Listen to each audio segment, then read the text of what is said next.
After surviving the harrowing battles of the solo-leveling world, a man from our world is finally freed from the control of his system and plunged into the DC universe. Determined to enjoy the slow process of life despite the surrounding chaos, he keeps a low profile, hiding the true extent of his power while quietly navigating a world filled with heroes and villains. Yet, even in his attempt to live a relaxed life, his presence begins to subtly shift the balance, changing the world around him in ways no one can yet comprehend. Hello everyone, Omni-sensei here with What If I Was Reborn in the Justice League universe as the Shadow Monarch, Part 1. If you enjoy this content, please smash the like button. If you haven't already, please subscribe to the channel. Don't forget to check out the original story linked in the description. I hope you enjoy listening to it. The sky was a canvas of horror, bloody red, streaked with black clouds that churned like boiling ink. Bolts of golden thunder cracked through the heavens with deafening roars, tearing the silence into splinters. The land beneath that apocalyptic sky was broken, charred, and soaked in blood. The corpses of millions blanketed the ground in every direction, a grotesque sea of lifeless flesh and shattered armor that stretched beyond the horizon. In the middle of this vast field of death stood a single figure. He was clad in black armor, twisted and jagged like the shadows of a nightmare. Dents and cracks marred the once impenetrable plates, and blood, some his, most not, streaked across his body like war paint. His face was hidden behind a helmet of darkness, but from within, two glowing purple eyes burned with a cold, merciless light. His hair, long and wild, flared behind him like a crown of violet fire, untamed and furious even in the stillness. He stood tall despite the ruin, shoulders squared, chest heaving with the weight of his breath. Around him was devastation unlike anything the world had ever known, and he was its sole architect. A chime echoed through his mind, clean and mechanical. The cold voice of the system followed it. Congratulations. Mission complete. The last of the Iterim is defeated. You have obtained the title, the Supreme Shadow Monarch. The man did not flinch. He stared blankly across the sea of the dead, voice gravelly with exhaustion and hate.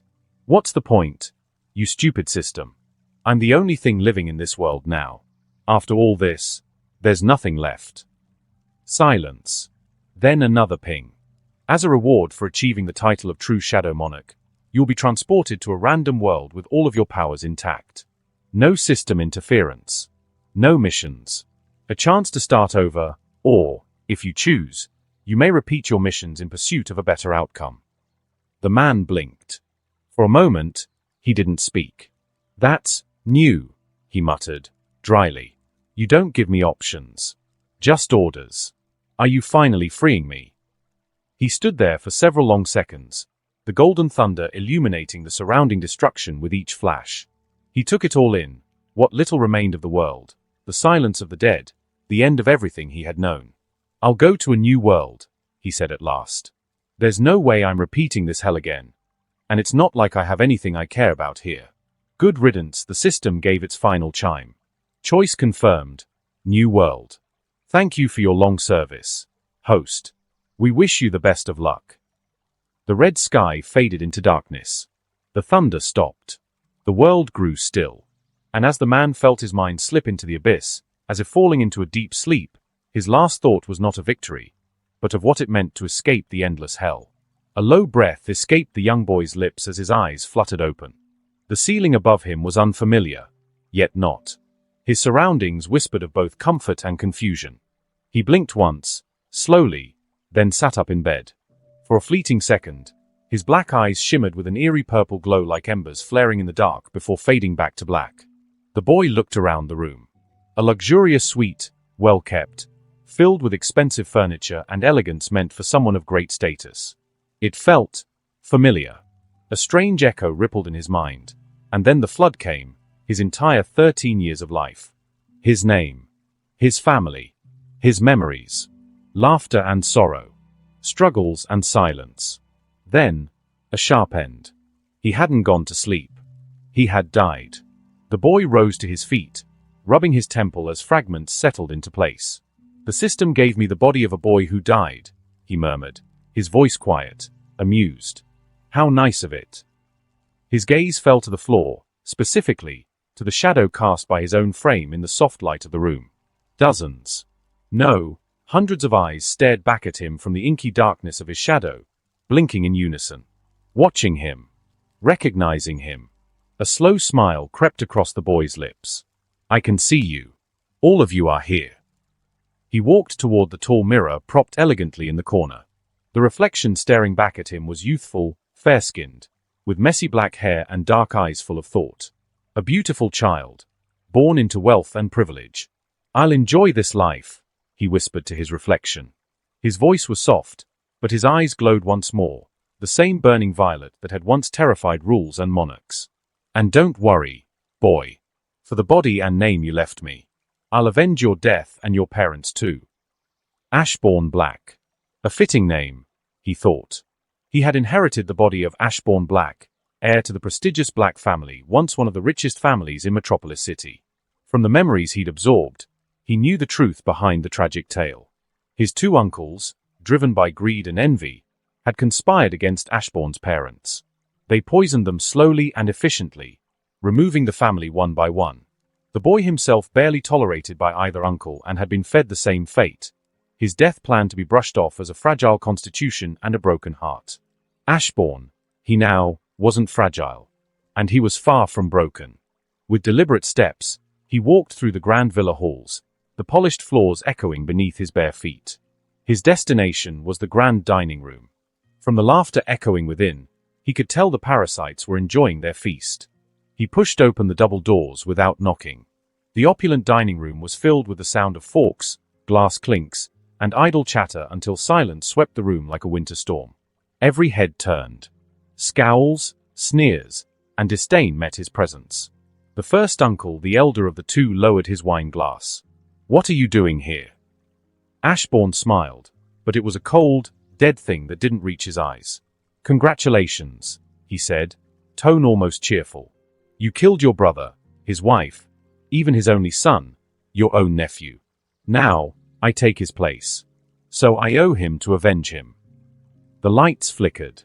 His shadow moved. No, grew. Darkness poured out from his feet like a tidal wave, flooding the room, swallowing the table and walls in seconds. Shadows wrapped around chairs, glasses shattered mid-air, and all color drained from the room. The two families froze in terror. None of them could move, not even to scream. Any last words? Ashbourne asked. The first uncle fell to his knees, weeping. Please, we're your family. My family. Ashbourne chuckled. His voice rang deep, like a blade sliding from a sheath. I told you. Your nephew is dead. His soul isn't here anymore. He tilted his head. I took over. I have no relatives. One of a kind, you could say. And with that, the darkness surged forward. The screams of the first uncle and his wife and sons were muffled by the abyss as the shadows devoured them whole. Ashbourne turned his head slowly toward the second uncle. The man trembled, trying to speak. My daughters, they have nothing to do with this. Please, at least spare them. Ashbourne looked at the two girls. One, perhaps 15. The other barely 9. His smile returned, cruel and sharp. The older one's pretty enough to be my slave, he said with mock thoughtfulness. And the young one, probably going to grow into her sister's beauty. He paused. His smile faded. Unfortunately for you. His voice turned low, venomous. I don't care for that. Nor do I care for their age. A family for a family. Revenge of equal proportions. Nothing more, nothing less. The second uncle screamed as the darkness devoured his daughters, then the shaking wife, and lastly he was devoured. One by one, all of them vanished into the abyss. That night, Ashbourne purged the villa of its rot. Every servant, every smiling traitor who had bowed to the murderers, fell beneath the shadow. No plea was heard. No mercy was given. And once it was over, silence reigned. Ashbourne sat alone in the grand dining room, shadows flickering around him like loyal beasts. He rested his chin on his hand, gazing into the candlelight as memories stirred once more. The original Ashbourne's mind had offered much, but one memory held his attention above the rest. A memory of a man flying through the sky. A red cape. A red S on his chest. Ashbourne's glowing eyes narrowed. So this world has Superman, he murmured. A slow grin curved across his lips. I know this world. The name Black Corp had once echoed through the heart of Metropolis as a symbol of ambition and industry. Second only to LexCorp, it had stood tall for decades, its wealth built on the backs of construction empires and cutting-edge automobile manufacturing. From the soaring skyline to the thunderous engines on the streets, Black Corp had left its mark. But behind the shining glass towers and polished boardrooms, vultures circled. Since the tragic death of Elijah and Serafina Black, the parents of Ashbourne Black, the company had been steered not by blood, but by the will of the board. Until Ashbourne came of age, or until he too died, the decision-making remained suspended, awaiting the legal shift of power to the two uncles. But the uncles were dead now. Both of them. And with their sudden demise, so too vanished the planned transfer of power. A new guardian was required. But Ashbourne had no intention of being shackled by bureaucracy or drawing attention to himself. He had other plans. Plans rooted in shadows. 2 days after the purge, the nation woke to tragedy. News outlets blared across every screen. Entire Black family found dead in Gotham. Murder or message. Black family massacre rocks Metropolis elite. Ashbourne Black and Uncle Arthur only survivors of the Gotham slaughter. Their bodies unrecognizable, mutilated, burned nearly beyond identification, were found dumped in the outskirts of Gotham. The scene was horrific. Bones shattered, skin torn, blood soaked into the dark earth. The kind of brutality that spoke of a message, not a mere crime. According to the police report, only Ashbourne and Arthur Black had been spared. Arthur, having stayed behind to care for the sickly Ashbourne, was now the grieving patriarch of a family wiped from existence. And Arthur wept well. Because Arthur was Ashbourne. The Shadow Monarch had simply taken the man's form through his shape-shifting ability, every wrinkle, every mannerism, every trembling sob in front of the cameras. He played the devastated uncle with haunting precision. A man who had lost his brother, his wife, and both daughters in one vile stroke of violence. The investigation dragged on with no real answers. No fingerprints. No digital traces. No signs of motive except a vague connection to organized crime.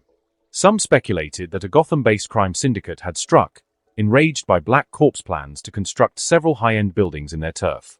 With the family dead and the Gotham project scrapped, the theory made sense. But truth, as always, remained buried in the dark.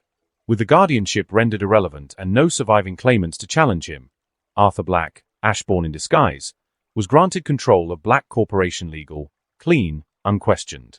And his first act as the new head? He buried the name Black Corporation. From its ashes, a new monolith rose. Shadow Corporation. The change made waves across every major financial outlet. Analysts debated the implications. Reporters asked why such a drastic rebranding had occurred so suddenly. A week later, Arthur Black finally answered during a quiet press interview, voice low and eyes dimmed by fabricated grief. Ashbourne wanted this. After losing his parents, the two that built this legacy, he said Black Corp is hollow. A shadow of what it once was. He asked if we could rename it to honor what's left. Just a broken-hearted child's wish, I suppose. And how could I say no? The image was perfect. A boy lost in sorrow. An uncle honoring his orphaned nephew's wishes. The narrative spread like wildfire, painted in mourning and sentimentality. Investors stayed. Sympathy flowed. Public trust remained. Behind it all, Ashbourne smiled. The shadow now wore a mask. And the world believed it. Ashbourne had seen too much in his former life. Too much death. Too much power. Too much emptiness. The system had carved into him a legacy drenched in blood, commanding him to conquer, to destroy, to become a monarch of shadows in a broken, lifeless world. And he had done it. He had stood atop a mountain of corpses, crowned by lightning and silence. Billions dead. Centuries of endless war. He was tired of that. In this new world, he had no desire to wage wars or be conqueror. No hunger for domination. He craved something far more simple. Enjoyment. So, Ashbourne designed a life for himself with a singular vision. He would live like a human. He would work, enjoy, and indulge in the mortal pleasures this world offered. No missions. No systems. No endless war. But that didn't mean stagnation. To ensure Shadow Corp remained dominant and untouchable, Ashbourne began collecting shadows, not of soldiers or assassins, but of the greatest minds in this era. Scientists, engineers, economists, doctors. He extracted them from the forgotten dead, snatching up every intellect the world buried in obscurity. Biologists who once played with the edges of life. Chemists whose formulas held many revelations.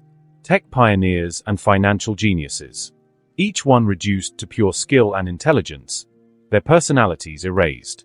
Perfect tools. Silent, tireless, and bound to his will. Under fake identities and fabricated backstories, their groundbreaking work was quietly filtered into Shadow Corp's pipeline. Products, patents, and advancements flowed like water, and no one outside of him had a clue.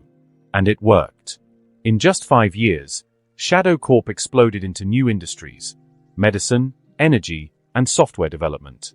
Medical breakthroughs pushed the company to the forefront of biotech.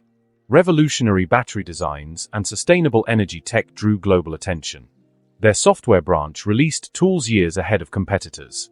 News outlets sang praises of Arthur Black, the man who endured the loss of his entire family and still carried forward the legacy.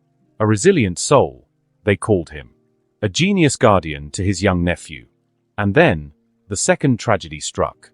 On the eve of Ashbourne's 18th birthday, Arthur Black, his own disguised persona, was reported dead in a catastrophic accident inside Shadow Corp's energy laboratory. The company had been working on a new high-capacity battery system when something went catastrophically wrong. The entire lab was incinerated in an instant. No bodies were recovered. Only ash remained. Among the dead, Arthur Black, beloved head of Shadow Corporation. The public mourned. News anchors called it a cursed family legacy. And Ashbourne? He buried Arthur's mask for good. The next morning, Ashbourne Black walked into the towering Shadow Corp building not as a boy, but as its new master. The board had seen opportunity in the loss. A young heir. No degree.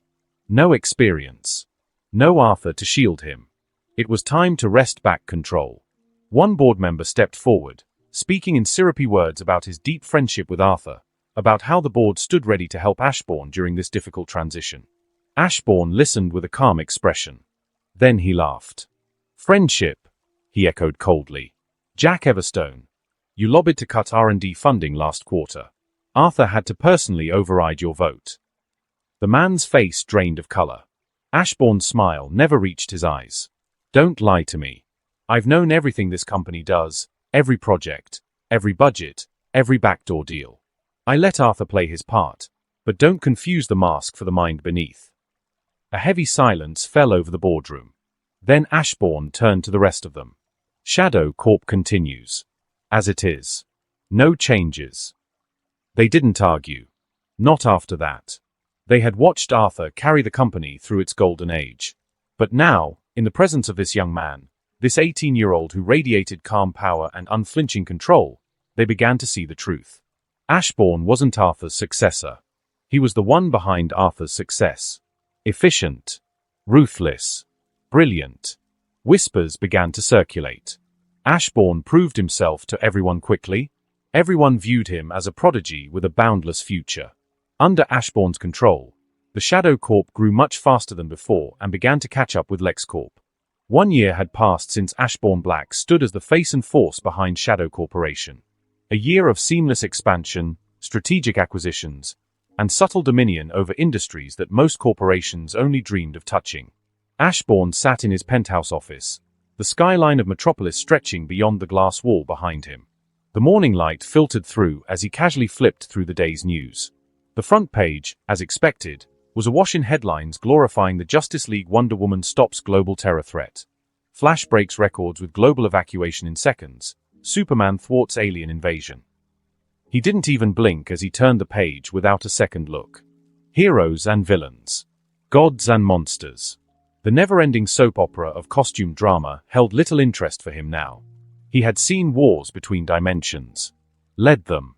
Won them. The concept of superpowered egos clashing over ideals or anything that they can come up with has long lost its charm. A knock on the door broke his thoughts. His assistant entered promptly, a slim tablet in hand. He was a middle-aged man that had been the assistant of Ashbourne's father since the early days of Black Corp. He remained next to Arthur as it changed to Shadow Corp, and now he is standing by Ashbourne's side. The assistant said, "Sir, we received a call from LexCorp. Mr. Luther has requested a business meeting with you to discuss a potential partnership." Ashbourne's black eyes sparkled faintly with intrigue. "Lex Luthor, The assistant added, "Sir, if I may, please be careful when dealing with Lex Luthor. He is a cunning snake and can't be trusted." Ashbourne set the newspaper down and looked at the man. Even in the early memories of the original Ashbourne, the man was present, and Ashbourne, since the moment he laid his eyes on him, felt a slight trust and kinship. Ashbourne believed it was because of the lingering feelings the original Ashbourne had to the man.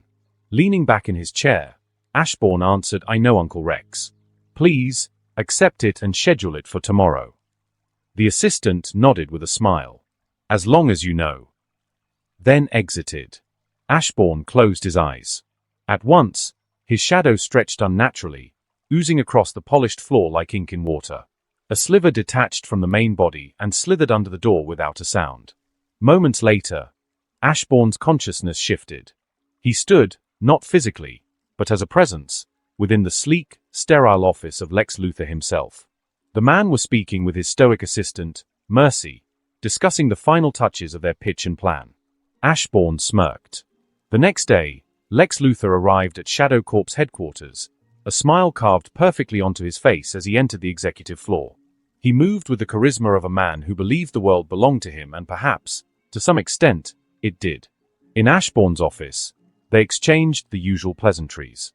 "You know," Lex said with a smooth tone, "watching what you've done with Shadow Corp this past year, it's like looking into a mirror of my younger self." Ashbourne returned the compliment with a respectful nod and a polite smile. "You're giving me too much credit, Mr. Luthor. You had it harder, and truthfully, I believe you're far more brilliant than I am.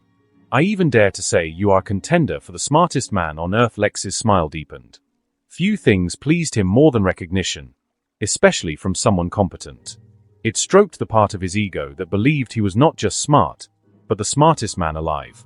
Hearing those words from Ashbourne, with a touch of sincerity, only confirmed Lex's own thoughts. "You're underestimating yourself," Lex said. "What you've accomplished in a year is no small feat." He paused, then leaned forward. "But let's get to business." Lex pulled a set of documents from his briefcase and slid them across the desk. Ashbourne flipped through them, scanning with supernatural speed and clarity. His eyes lingered on diagrams, proposed blueprints, and projected timelines. "A maglev transport system," Ashbourne murmured. "State to state, high speed. It has potential." Lex's grin widened. "I knew you'd see the value. Faster logistics, efficient travel. A true revolution in infrastructure." Ashbourne closed the file, lacing his fingers under his chin. "It's a good idea, but I don't approve of the 50-50 profit split." Lex raised an eyebrow. "And what would you suggest instead?" 2080, Ashbourne said coolly, "in my favor." There was a pause. "That's unusually greedy," Lex remarked, leaning back. 50-50 is a fair share by any business standard." Ashbourne's smile remained fixed, but his tone dipped with amused certainty. "LexCorp could build this on its own. It doesn't need us. But you came here anyway. Let me guess. You plan to use the infrastructure to move certain unregistered items. Weapons. Tech. Maybe other assets. And with Shadow Corp involved, if something goes wrong, blame and damage are shared. That makes it legally complicated to touch you." Lex's face froze momentarily, the flicker of surprise betraying his otherwise composed expression. Ashbourne's smile turned razor-sharp. "Mr. Luthor, my opinion of you isn't low. It's high. So high, I expect this level of cunning. And I respect it." He leaned forward slightly. "My motto has always been, make friends when you can. Preferably friends with benefits. I get a nice cut while you get your shipments safely transported with legal insulation. Everyone wins." Lex was silent. Then, slowly, he smiled, extending his hand. "I think we're more alike than I initially thought." Ashbourne shook it, his hand firm, shadow ever present behind his polite facade. When Lex left the office, his smile faded as the elevator doors closed. He had achieved what he came for, mostly. But Ashbourne, that young man, had seen through him with frightening ease. Lex didn't like being read like a book. For a moment, He had considered denying it all, spinning some charm and clever phrasing. But the look in Ashbourne's eyes, cold, amused, certain. Nothing he could have said would have made a difference. In the end, Lex Luthor decided it was still a game. One more ally with shared interest and mutual cover. A friend with benefits, as Ashbourne had put it. But Lex also knew, beneath that polite young face was something darker. Something even he couldn't quite see through yet. A week had passed since Shadow Corp and LexCorp signed their historic joint venture. The announcement of a massive new infrastructure project, a nationwide maglev transportation network, swept across the media like wildfire. 3 years of work, billions in projected revenue, and the promise of faster, cleaner transportation had the public in an uproar of support. News anchors praised the forward-thinking partnership. Economists speculated how this would reshape interstate commerce. Public approval surged for both corporations. And yet, amid the celebration, Ashbourne received a visitor no media channel could have predicted. It happened late in the day. The sky was beginning to blush with the orange hues of sunset as Ashbourne sat behind his desk, buried in quarterly reports and cost assessments. His office was quiet save the occasional tap of his pen. Then a knock. Not at the door. At the window. Ashbourne's eyes shifted, puzzled. Slowly, he turned around.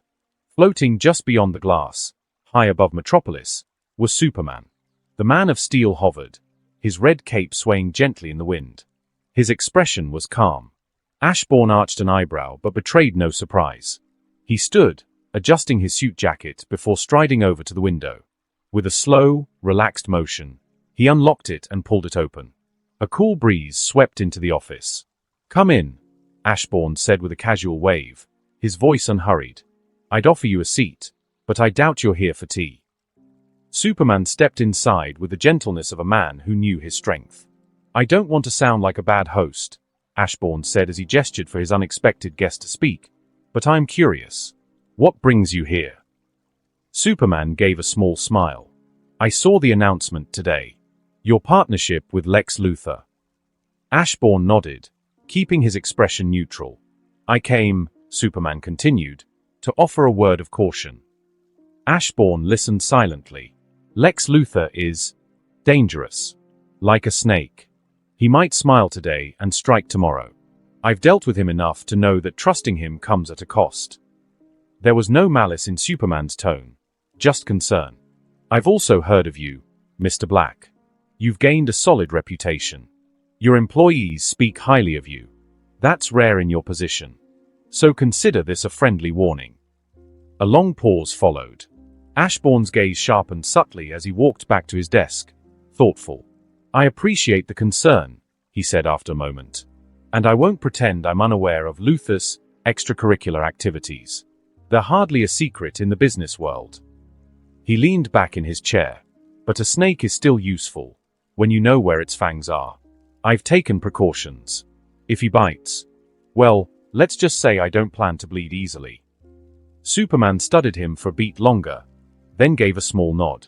"Just be careful," he said again, stepping back toward the open window. "Some deals cost more than money." Ashbourne stood again and walked over as Superman floated out into the open sky. Without a word, Ashbourne pulled the window closed. He stood there for a few seconds, staring at the shrinking figure of the hero as he vanished into the clouds. Amusement flickered in his eyes. Since when does Superman involve himself in business deals? Ashbourne thought to himself. The Man of Steel had come to deliver a warning. But it only made the shadows grow more curious. Ashbourne had always been a man of peculiar habits. Despite commanding one of the most powerful corporations in the world, his whims often led him to unexpected places. Today, it was Jump City. Officially, Shadow Corp had a chemical laboratory here, primarily researching treatments for issues like hair loss. But Ashbourne's visit had nothing to do with business. He came for pizza. When his assistant, visibly baffled, asked why he was traveling so far just for a slice, Ashbourne simply replied, "I told you before, Uncle Rex, I enjoy the process of things." The answer, vague and philosophical, left the old assistant more confused than ever. But it wasn't the first time. Just last month, Ashbourne had flown across states to Central City, all for a cup of coffee from a shop he'd read about in an obscure blog post. No meetings, no deals. Just coffee. Today was no different. Dressed in grey slacks, a black button-up shirt, and dark sunglasses, Ashbourne walked through the streets of Jump City, admiring its simplicity. The skyline wasn't as tall or glittering as Metropolis, but there was a casual warmth to it. Eventually, he arrived at the famous pizza shop. It was a small place with barely enough room for more than a dozen people, but its reputation was legendary. Ashbourne took a seat by the window, ordered a classic combination, and took a slow, appreciative bite. Delicious, he thought. I might return someday. That peace didn't last. 5 figures approached his table. The one in front was a pale girl with pink hair, her confident stride marking her the leader. Behind her came a hulking giant, a boy in a black cape, a short green-suited teen, and a man in red spandex with a division symbol across his chest. Ashbourne recognized them immediately.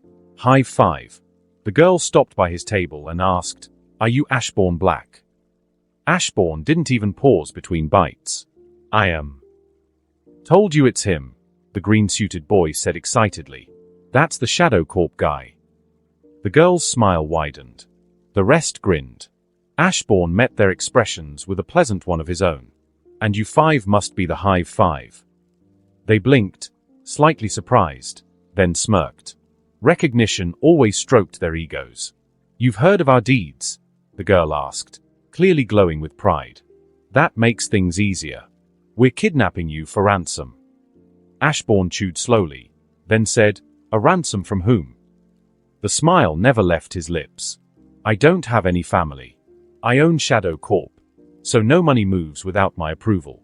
Asking the authorities would just make both heroes and villains target you. Heroes want to save me and villains want to carry favor with me. Not exactly profitable for you." The girl's expression faltered. She opened her mouth but couldn't seem to find the words. After a few seconds, she awkwardly said, "We'll figure the details out later." Ashbourne nodded, sipping his drink. "I don't see that working well for you. But that's your decision. For now, why not join me for lunch? I'd be a terrible host if I let my kidnappers work on empty stomachs." Hive 5 blinked again. The boy behind the leader stepped forward, confused and annoyed. "Do you even understand your situation?" he snapped. "We could kill you." Ashbourne looked up at him, still smiling. "I'm a high-profile hostage. Killing me would defeat your purpose. Wouldn't it? It's in your best interest to keep me safe. So no, I'm not in danger." Silence fell over the group again. "I'm hungry," the giant finally muttered. "We can eat first." The pink-haired girl and the short green-suited boy turned to him with an exasperated, "Shut up." Then they turned back to Ashbourne with a firmer tone. "You're coming with us. Now." Before Ashbourne could respond, a sudden dome of black energy burst open nearby, warping the air as 5 new figures stepped out, each clad in vibrant colors and distinct uniforms. Their leader, Robin, pointed directly at Hive 5. "This is your only warning," he said sharply. "Surrender, and maybe avoid the beating." Jinx, the pink-haired leader of Hive 5, spun around and glared at Ashbourne. "You were buying time." Ashbourne kept his smile. "No, I wasn't. I sincerely invited you to eat." Jinx didn't answer. Her eyes began to glow. "Get them," she barked. Chaos erupted as Hive 5 launched toward the Teen Titans. Beast Boy morphed mid-air, Cyborg fired a plasma cannon, Raven summoned dark tendrils, Starfire let loose bursts of green energy, and Robin charged headfirst into battle. Ashbourne remained seated at his table. He calmly lifted another slice of pizza, took a bite, and leaned back in his chair. The battle of heroes and villains played out just beyond his table. Ashbourne? He is simply going to enjoy the show. Ashbourne watched as smoke curled up from fractured pavement and shattered glass sparkled across the street unaffected. The chaos around him barely earned a second glance as he calmly raised his hand and called the waiter. "Could you prepare a few more pizzas?" he asked politely, watching the battle unfold outside like a theater performance. The waiter, trembling from the sight of Teen Titans and Hive 5 turning the block into a war zone, nodded hesitantly and ran back inside. Outside, the confrontation ended as expected, with Hive 5 lying defeated and tied up with mechanical locks, bruised and groaning amid the debris. Teen Titans stood tall, their chest rising with adrenaline and exertion. Ashbourne took that as his cue. With his hands in his pockets and the same ever-calm smile on his face, he walked toward the downed villains. "Dude, this is dangerous. Stay back." Beast Boy called out when he noticed the stranger approaching. Ashbourne barely slowed his pace. "It's fine," he said softly, still smiling. "I just want to talk to them." The Titans exchanged uneasy glances. All except Raven, who furrowed her brow. There was something strange about this man. She couldn't quite place it. His aura was quiet, almost dull, but beneath it, something stirred. A sliver of something dark and familiar. She frowned, the idea forming in her mind. Was he like her? Did he have demon blood too? Her expression shifted, eyes narrowing in suspicion and a strange, involuntary interest. Ashbourne stopped in front of the restrained high five. He looked at them without condescension, just quiet contemplation. "You're not suited for crime and villainy," he said bluntly. The five glared at him. Jinx managed a growl. "Wait till we're free. Then you'll see how unsuited we are." Ashbourne raised a brow, still smiling. "No need to be angry. I'm just commenting on the facts. Kidnapping for ransom? That's weak. The proper approach would have been, kidnap me, torture me for money, then execute. You didn't think that far, did you?" Jinx blinked. The sheer absurdity of what he said froze her mind. Her team wasn't doing much better. Even the Teen Titans looked stunned. Ashbourne chuckled lightly. "As I said, you're not suitable for villainy. But..." His eyes softened. "I see potential in you elsewhere. A bright future." Confusion spread like wildfire among the listeners. Then Ashbourne's gaze zeroed in on Gizmo. "Gizmo," he said, "I offer you a job. Work for me. I'll give you all the funding and resources you need. No amount of crime can offer you what I can." Gizmo's eyes widened. "Wait, are you serious?" Ashbourne nodded. "You're smart. It's a shame to see that intelligence wasted on petty crime." He turned his eyes to the others. "Billy, Mammoth, KYD, I have similar offers for you three. I can use your talents in different areas. I'll give you a home, good food, money, and respect. The pay will be better than anything crime offers, and the work might even be fun." The three stared at him, stunned. No one ever had offered them something like this. Especially not someone they had just tried to kidnap. "What do you think you're doing?" A sharp voice cut through. Ashbourne turned to see Robin, arms crossed, frustration bubbling beneath his usually composed exterior. Ashbourne tilted his head. "Apologies.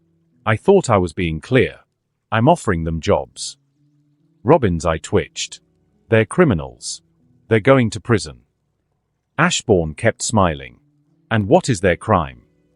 Robin frowned deeply. "They tried to kidnap you." "I forgive them," Ashbourne said with a shrug. "That's allowed, right?" Robin waved a hand at the rubble. "They destroyed property. They endangered civilians." Ashbourne looked around. "And you participated in the destruction. You fired the first shot, didn't you? You carry half the blame. But that's fine. I'll pay for all the damages, plus extra, as a formal apology." Robin looked like he just swallowed a mouthful of lemon juice. "They're dangerous," he insisted. Ashbourne nodded thoughtfully. "I agree. I was nearly kidnapped." The words were calm, factual, yet carried a quiet, unnerving logic that made Robin clench his fists. Then Ashbourne turned to Cyborg. "Would you mind releasing them? I'll have my assistant pay for everything before the day ends. If not, you're welcome to take them to the station. I'll just post their bail." Cyborg glanced at Robin, unsure. Ashbourne added gently, "I'll cover everything. No tricks." The Titans looked among each other. All five of them were thoroughly annoyed, Raven still suspicious, Beast Boy confused, Starfire outright frowning, Cyborg hesitant, and Robin glaring daggers. At last, Robin spoke. "Let them go," he said tightly. A part of him hoped Ashbourne would regret this decision down the line. Ashbourne bowed his head slightly. "Thank you." As the restraints were removed, he turned back to the bewildered villains. "My offer still stands. If you refuse, I'll walk away, pay the damages, and forget today ever happened. If you accept, we'll head back to sign contracts. He grinned and gestured toward the nearby restaurant. After lunch, of course. The Hive Five exchanged uncertain glances, the world around them slowly beginning to shift in a way none of them could have predicted. The silence that followed Ashbourne's offer was heavy, almost hesitant, until Gizmo looked at the others, then back at Ashbourne, and gave a small nod. The others followed one by one, and finally, they all nodded in agreement. "We'll give it a shot," Gizmo said. Ashbourne's calm smile widened ever so slightly. "Excellent choice," he said. "I already asked the waiter for a few extra pizzas for the four of you. Please, come with me." As he turned toward the pizza shop, the group began to follow, until a soft cough halted them. Jinx stood still, arms crossed, lips tight. "Are you not forgetting someone?" Ashbourne stopped, glanced at her, and with the same unchanging, cordial smile replied, "No, I haven't forgotten. The offers are for these four because I value their abilities to work for me. In your case, I have no suitable job for your talent. And I have no intention of hiring a cute and pretty face for no purpose." Jinx's eyes widened. You think I'm cute and pretty?" Ashbourne tilted his head slightly. "Yes, I do." She blinked, quickly shaking her head as if to snap out of it. "That's not the point. My powers are amazing. I agree," Ashbourne cut in gently. "Your powers are good. But I simply don't have a job where I could utilize them properly. That's all." The other four looked at their stunned teammate. Gizmo narrowed his eyes, then turned toward Ashbourne. "We're a bundle deal," he said. "Either all five of us come, or none of us do." Billy, Mammoth, and KYD nodded in agreement. No hesitation. Ashbourne observed them silently for a few seconds, his gaze unreadable. Then he exhaled softly and nodded. "Fine. She'll come too. I'll do my best to find something that suits her." Jinx blinked again, clearly trying to process the emotional roller coaster she was being dragged through. With the matter settled, Ashbourne turned and continued walking toward the pizza shop, hands in his pockets. The five young villains, no, former villains, followed behind him, wearing small but genuine smiles. Behind them, the Teen Titans stood silently, watching the surreal scene unfold. It was like they'd been entirely forgotten, mere background players in a bizarre play. "If he gets kidnapped again," Robin muttered, rubbing his temples, "I'm not saving him." He turned and walked off. The rest followed. Cyborg shook his head. Starfire looked confused and mildly insulted. Beast Boy whispered, "Is this how villains get hired now?" Raven lingered behind for a moment longer. Her violet eyes flicked toward the pizza shop, where the six had already stepped inside. What was that feeling? There was something off about that man, she thought. Something buried beneath that gentle smile. Not malevolent, but not normal either. Something like her. With a quiet sigh, she turned and followed her team. But her mind was far from finished with a strange man who turned a kidnapping into a recruiting session. Lunch had gone surprisingly well. Amid laughter, curious glances, and boxes of half-eaten pizza, the atmosphere around the table felt less like a group of former villains and more like new recruits on their first day. When the final slice was eaten and the drinks were emptied, Ashbourne stood and turned to KYD. "Teleport us back to Shadow Corp, please," he said, his tone as casual as ever. KYD nodded, and with a flicker of darkness, the group vanished from Jump City and reappeared in the heart of Metropolis, right inside the towering, glass-clad headquarters of Shadow Corporation. As Ashbourne stepped inside with the five former Hive members trailing behind him, heads turned. Employees paused mid-conversation, mid-typing, mid-walk, but none dared speak. The presence of Ashbourne was enough to keep them silent, and his unexpected entourage was just another mystery they knew better than to question. At the reception desk, Ashbourne's assistant spotted him, froze, and dropped his tablet in shock. Ashbourne walked up to him, placed a hand on his shoulder gently and said, "Later, send someone to check on Jump City. There was a fight near the pizza shop I visited.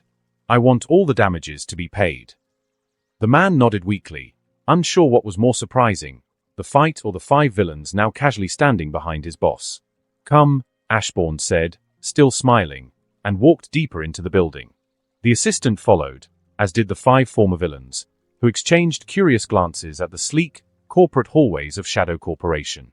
They eventually entered Ashbourne's personal office, a large, modern space filled with dark wood, elegant furniture, and a panoramic view of Metropolis. Ashbourne sat behind his desk and leaned back in his chair, folding his hands as he looked at the 5 expectant faces before him. "Let's begin." His gaze moved to Gizmo. "Gizmo, I want you in the engineering department. They're working on mechanical systems and advanced tech, some of the brightest minds in the world. I'm sure you'll find their work interesting. If you have your own ideas or inventions, you're welcome to pursue them. The only condition," he lifted a finger, "is you must check with the safety department before building anything. We had incidents before." Gizmo grinned and nodded quickly. "Got it, boss." Ashbourne's gaze moved next to Billy Numerous. "Billy, do you like video games?" Billy blinked, caught off guard. Yeah." Ashbourne smiled. "We recently started a division focused on creating video games. We need testers. With your ability, you could do the work of dozens by yourself." Billy's mouth dropped open. "You serious? Just play games and get paid? With myself?" Ashbourne nodded. "Yes." Billy looked ready to cry with joy. Next, Ashbourne turned to Mammoth. "Mammoth, I'd like you to work in construction. You'll follow architecture engineers and demolish areas scheduled for rebuild. Controlled destruction, a legal outlet for your strength." Mammoth nodded enthusiastically. "That's a job." "Heck yeah." Ashbourne's eyes now met KYDWYKKYD's. "You'll assist with transportation logistics. We'll figure out your range, stamina, frequency, and any limitations. You'll be fairly compensated, and whatever you save us in costs will reflect in your pay." KYD gave a silent thumbs up. Then came the pause. The atmosphere shifted slightly as Ashbourne's gaze settled on Jinx. He studied her in silence, then asked, "Do your powers do anything besides damage and bad luck?" Jinx blinked, then shook her head. "Do you have a degree in any field?" Another shake of her head. "Do you have any preferences or hobbies? Something you're good at?" Jinx's lips trembled. Her third silent shake was slower than the rest. The room quieted. Her teammates fidgeted uncomfortably. Jinx stared at the floor, trying to will herself invisible.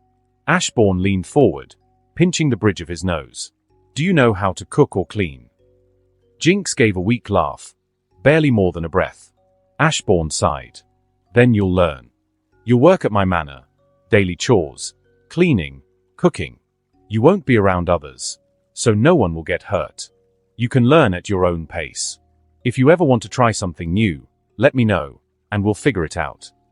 Jinx nodded slowly, her eyes cast downward. She knew what this was. A favor. A charity job. Not something earned.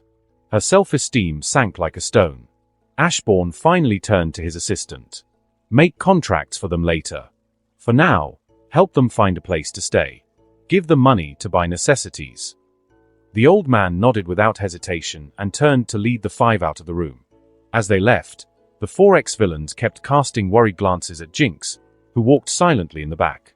None said anything, but their loyalty was clear. They were here because of her, and she was here because of them. Ashbourne watched them go with his usual calm, thoughtful expression. And as the door closed behind them, he smiled.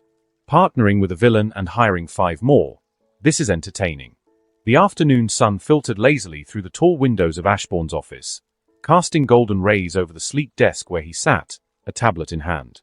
Shadows flickered across his face as he read through performance reports. Gizmo's integration into engineering had gone smoother than expected. The kid was already improving one of their drone prototypes. Billy Numerous had broken a game build so efficiently the developers almost cried then laughed. Mammoth had managed to bring down a condemned building in record time without damaging nearby infrastructure.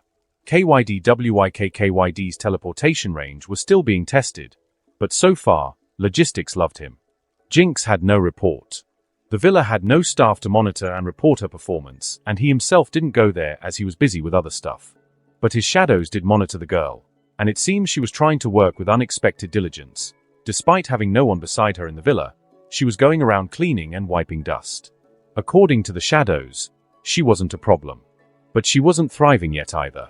Just as Ashbourne swiped to read the message from the head of the finance department, his monitor buzzed with an incoming video call. The name flashing on the screen brought an amused glint to his eyes. Lex Luthor. Ashbourne accepted the call with a casual flick of his finger. His expression didn't change. Still calm, still smiling. "To what do I owe the pleasure?" he greeted smoothly, folding his hands. Lex Luthor appeared on screen, his signature confident smirk in place, seated in a tastefully minimalist office. "I received a call this morning from Wayne Enterprises," he said with practiced ease. "Bruce Wayne is coming to Metropolis to discuss joining the maglev infrastructure project." Ashbourne's smile didn't falter. "You don't have a problem with that, do you? The more, the merrier, right?" Lex leaned back, matching his tone. "Your motto, isn't it? Make friends when you can." Ashbourne chuckled, nodding. "True. Glad you understand me so well already." He let a pause hang just long enough before continuing. "I'm fine with it. But a word of advice from a friend." Lex raised an eyebrow, intrigued. Ashbourne's smile dimmed just slightly, just enough to let the seriousness slip through. "Be extra careful with Bruce Wayne. He can't be trusted." That got Lex's full attention. "Oh? And what makes you say that?" Ashbourne leaned back, his fingers tapping together thoughtfully. "Wayne Enterprises doesn't need to join a maglev infrastructure project. Their tech division is self-sustaining, their urban investments are Gotham-centric, and historically, working for the benefit of the world outside Gotham has never been the Wayne style." Lex narrowed his eyes as Ashbourne continued. "He's not here for the project. He's here for something else. It might be related to us, or we might just be the distraction. Either way, I suggest keeping an eye on him." Lex went silent for a moment, the gears in his mind clearly turning. Then he gave a small nod. "Thank you for the warning." The call ended moments later. Ashbourne leaned back in his chair again, this time with a thoughtful look that lingered in his eyes. He recalled Superman's warning, which had been vague but genuine. Luthor's planning something, and the Justice League is onto him, or at least they are doubting him, Ashbourne thought to himself. And now, Bruce Wayne, or perhaps more accurately, the big brooding bat, was entering the equation. Ashbourne smiled, a slow, amused curve of the lips. "Let's see how this plays out." The night was quiet around the Black family villa. Inside, Jinx collapsed onto the grand, but lonely, sofa in the sitting room. The polished floor gleamed, the shelves were dust-free, and every cushion on every couch was aligned with obsessive precision. She had cleaned the villa from top to bottom. And for what? She pulled her knees to her chest, resting her chin on them as she stared blankly across the room. The job felt like a punishment masked as charity. Being a villain had been wild, dangerous fun. Her powers were respected, even feared. Now, she was scrubbing floors and organizing cutlery. Not because she was the best suited for the job, but because she had nothing else to offer. The others, Gizmo, Billy, Mammoth, even KYD, were thriving, using their skills in places that made them smile. She wasn't stupid. She knew Ashbourne had only taken her in because the others refused to leave her behind. And as if to punctuate that lonely thought, her gaze drifted to the empty hall. Ashbourne hadn't been home since she started working here 3 days ago. No staff came or went. The food supplies were stocked when she arrived, and the villa had been spotless. If she hadn't seen it with her own eyes, she would have thought this place was long abandoned. So who was taking care of this mansion before she came? Her musing was cut off by the sudden chime of the front doorbell. It echoed through the marble halls like a whisper in a cathedral. Jinx blinked, confused. She hadn't been expecting anyone. She stood and made her way to the large, ornate door, half expecting to find a courier or maybe the old assistant. Instead, she found Gizmo, flanked by Billy, Mammoth, and KYD, each one holding a box of pizza or drink. Gizmo laughed the moment he saw her. "Didn't think I'd live to see the day you'd be in a maid outfit," he cackled. "We brought food. Thought we'd hang out a bit." A small, reluctant smile twitched at her lips before it faded again. "It's better if you don't stay," she said, voice low. "Ashbourne might not like it." Billy waved a hand dismissively. "Nah, he's chill. Won't care if his good employees have a little fun." Jinx shook her head, concern creeping in. He might not care about you guys, but this is his house. He probably doesn't want people lounging around it. Gizmo, as usual, didn't care for logic. It's fine. We're not trashing the place. He stepped inside like he owned the villa, and the others followed without hesitation. Jinx stood frozen in the doorway for a moment, then sighed and followed them in. They gathered in the guest lounge, sprawled across couches, pizza boxes open, laughter bubbling as stories were shared.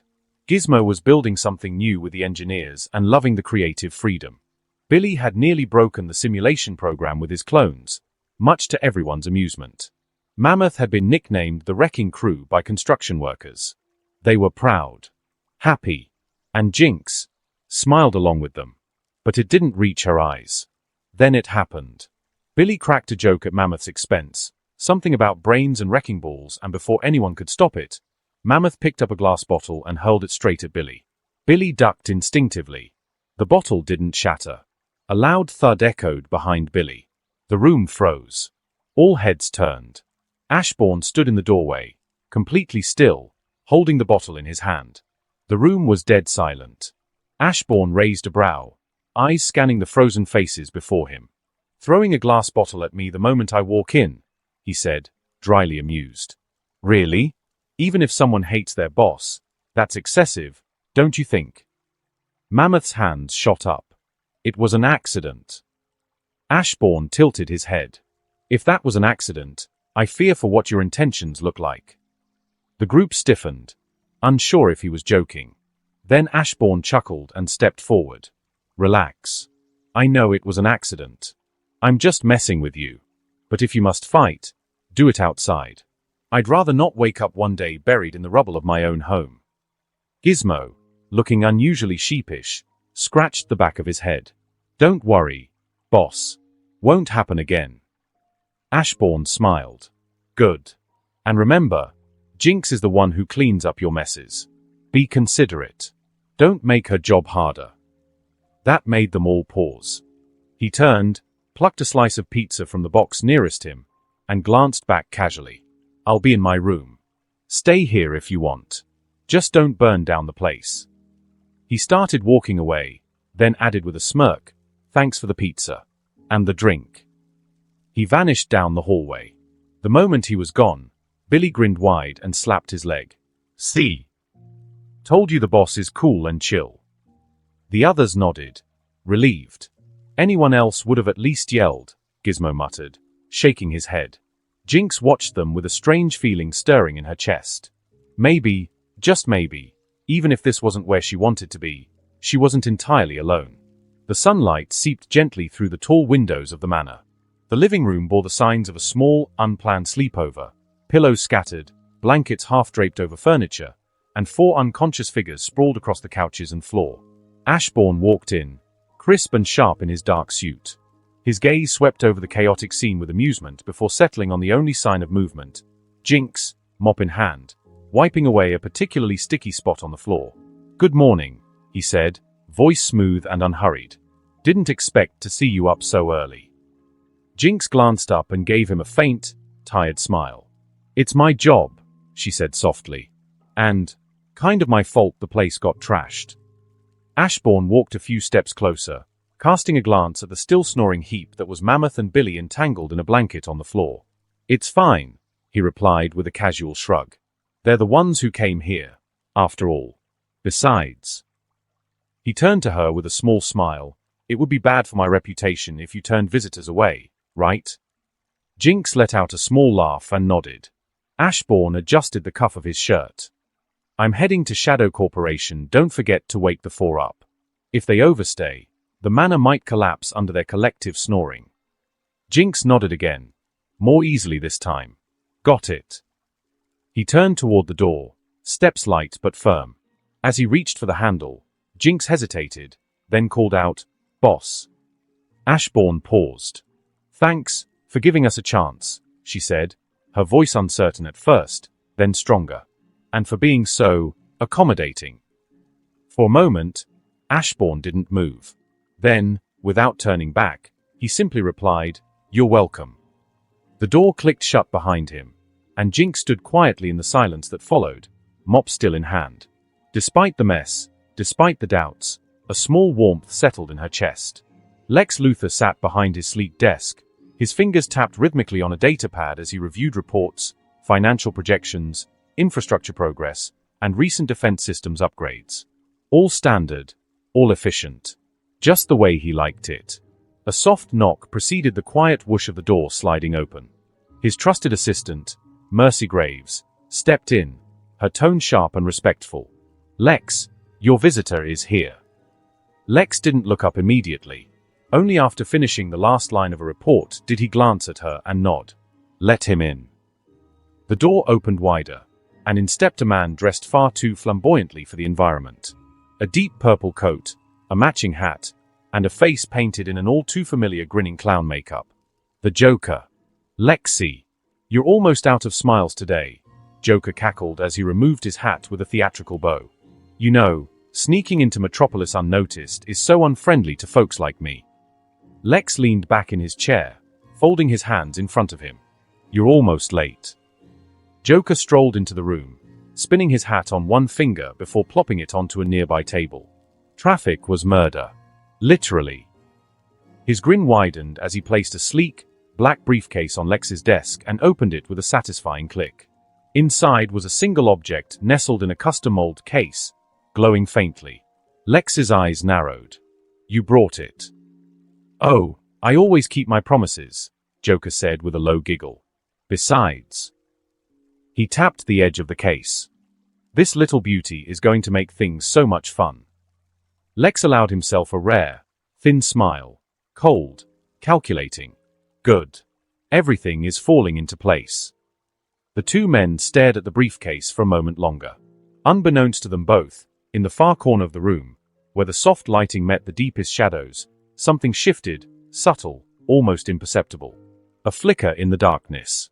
A whisper of movement. The shadows settled once more. Watching. Listening. Waiting. In one of Metropolis' most luxurious restaurants, the glittering lights and soft symphony music set the perfect backdrop for a gathering that was equal parts power and politics. The room was filled with influential business magnates, well-dressed executives, and reporters from the biggest papers in the world. Among them stood Lois Lane, clipboard in hand, ever the professional. Near the heart of the gathering, Lex Luthor stood in a dark charcoal suit, engaged in a casual yet calculated conversation with none other than Ashbourne Black, the enigmatic CEO of Shadow Corporation. The two stood shoulder to shoulder like twin pillars of wealth and power. Then, the crowd subtly shifted as Bruce Wayne made his entrance, radiating charm and confidence in equal measure. His name needed no announcement. The entire room noticed when he walked in. Lex turned and greeted Bruce with a familiar nod. "Mr. Wayne." Bruce smiled. "Lex." But his attention turned curiously to the man beside him. "And you must be Ashbourne Black," he said, offering a hand.